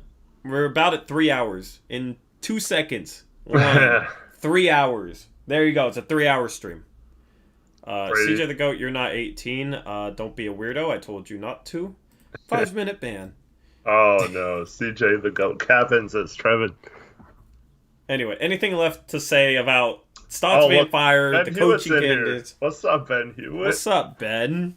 He's here 3 hours in. Right 3 when we're hours about in. to sign off. Did you just wake up and see the news? Is that what happened? Probably. He's in Australia, so yeah. Yeah, let's go, man. Let's go. Hyped. So, Yep. Anyway, anything you have left to say, Eric? No, for just the Fire Stotts stream. Can't believe it happened. I'm thankful that it happened. Once again, nothing personal with Stotts. Great guy, but absolutely did not deserve to continue his job here. And yeah, I hope we make the right hire. I don't want to sit here complaining about the coach all next year as well. He's starting to slur his words. Let's go. I was just like burping, yeah. Let's go. But Eric's yeah, drunk, I mean, if you want to stay on and have me slur some more, but nah, yeah, you should make a video after this. I'll record like a trade talk video. Do it, man. That'd be funny. And then I'll just send you the unedited footage for you. Then I'll edit it, bro. I honestly would. I would leave all your you tripping over your words in it though. Brady's always coming in right when the stream's ending. Yeah, dang man. Shout out to Brady. Good seeing you. Let's get this to 300 likes. We're at 295, so we need 5 more likes. Help us out. Let's hit 300. And there we go. Sign off. So Stotts ends up getting fired. This is what we expected. They mutually part ways, quote unquote. AKA, he's fired. He's gone. Goodbye. We will see who the Blazers' next coach is going to be. It sounds like it's going to be Jason Kidd or Chauncey Billups. So it has the fan base feeling some type of way. Can't really blame them. We'll see. We'll see what we get. I'll go into next season with an open mind and a fresh voice in the locker room. That'll be cool. So anyway, last chance to talk, Garrick. Anything left you want to say for this epic stream? We did it, guys. Finally. We did it. We accomplished our mission. Yeah. So now we can focus on basketball, hopefully. Mm-hmm. Whatever coach we hire, just don't be a complete noob and actually have some ball movement, actually have some creative set designs on offense, actually have the team play as a unit on defense, have some good defensive schemes. Switch up your schemes if they're not working. Same with the offense. Don't just be stuck in your same crap all the time and think it's going to work no matter what the situation is. Yep. So hopefully the new coach will be like that. And how refreshing will it be to just talk about basketball instead of all this other stuff like the coaching holding back the team? And I'm just going to say this right now.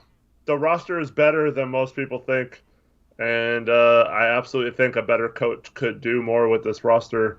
I do think that there is a lot of talent on this roster just because they don't have another all-star whatever. I don't believe that this team has played to its potential outside of that first year without Aldridge, and I feel like they could do a lot more.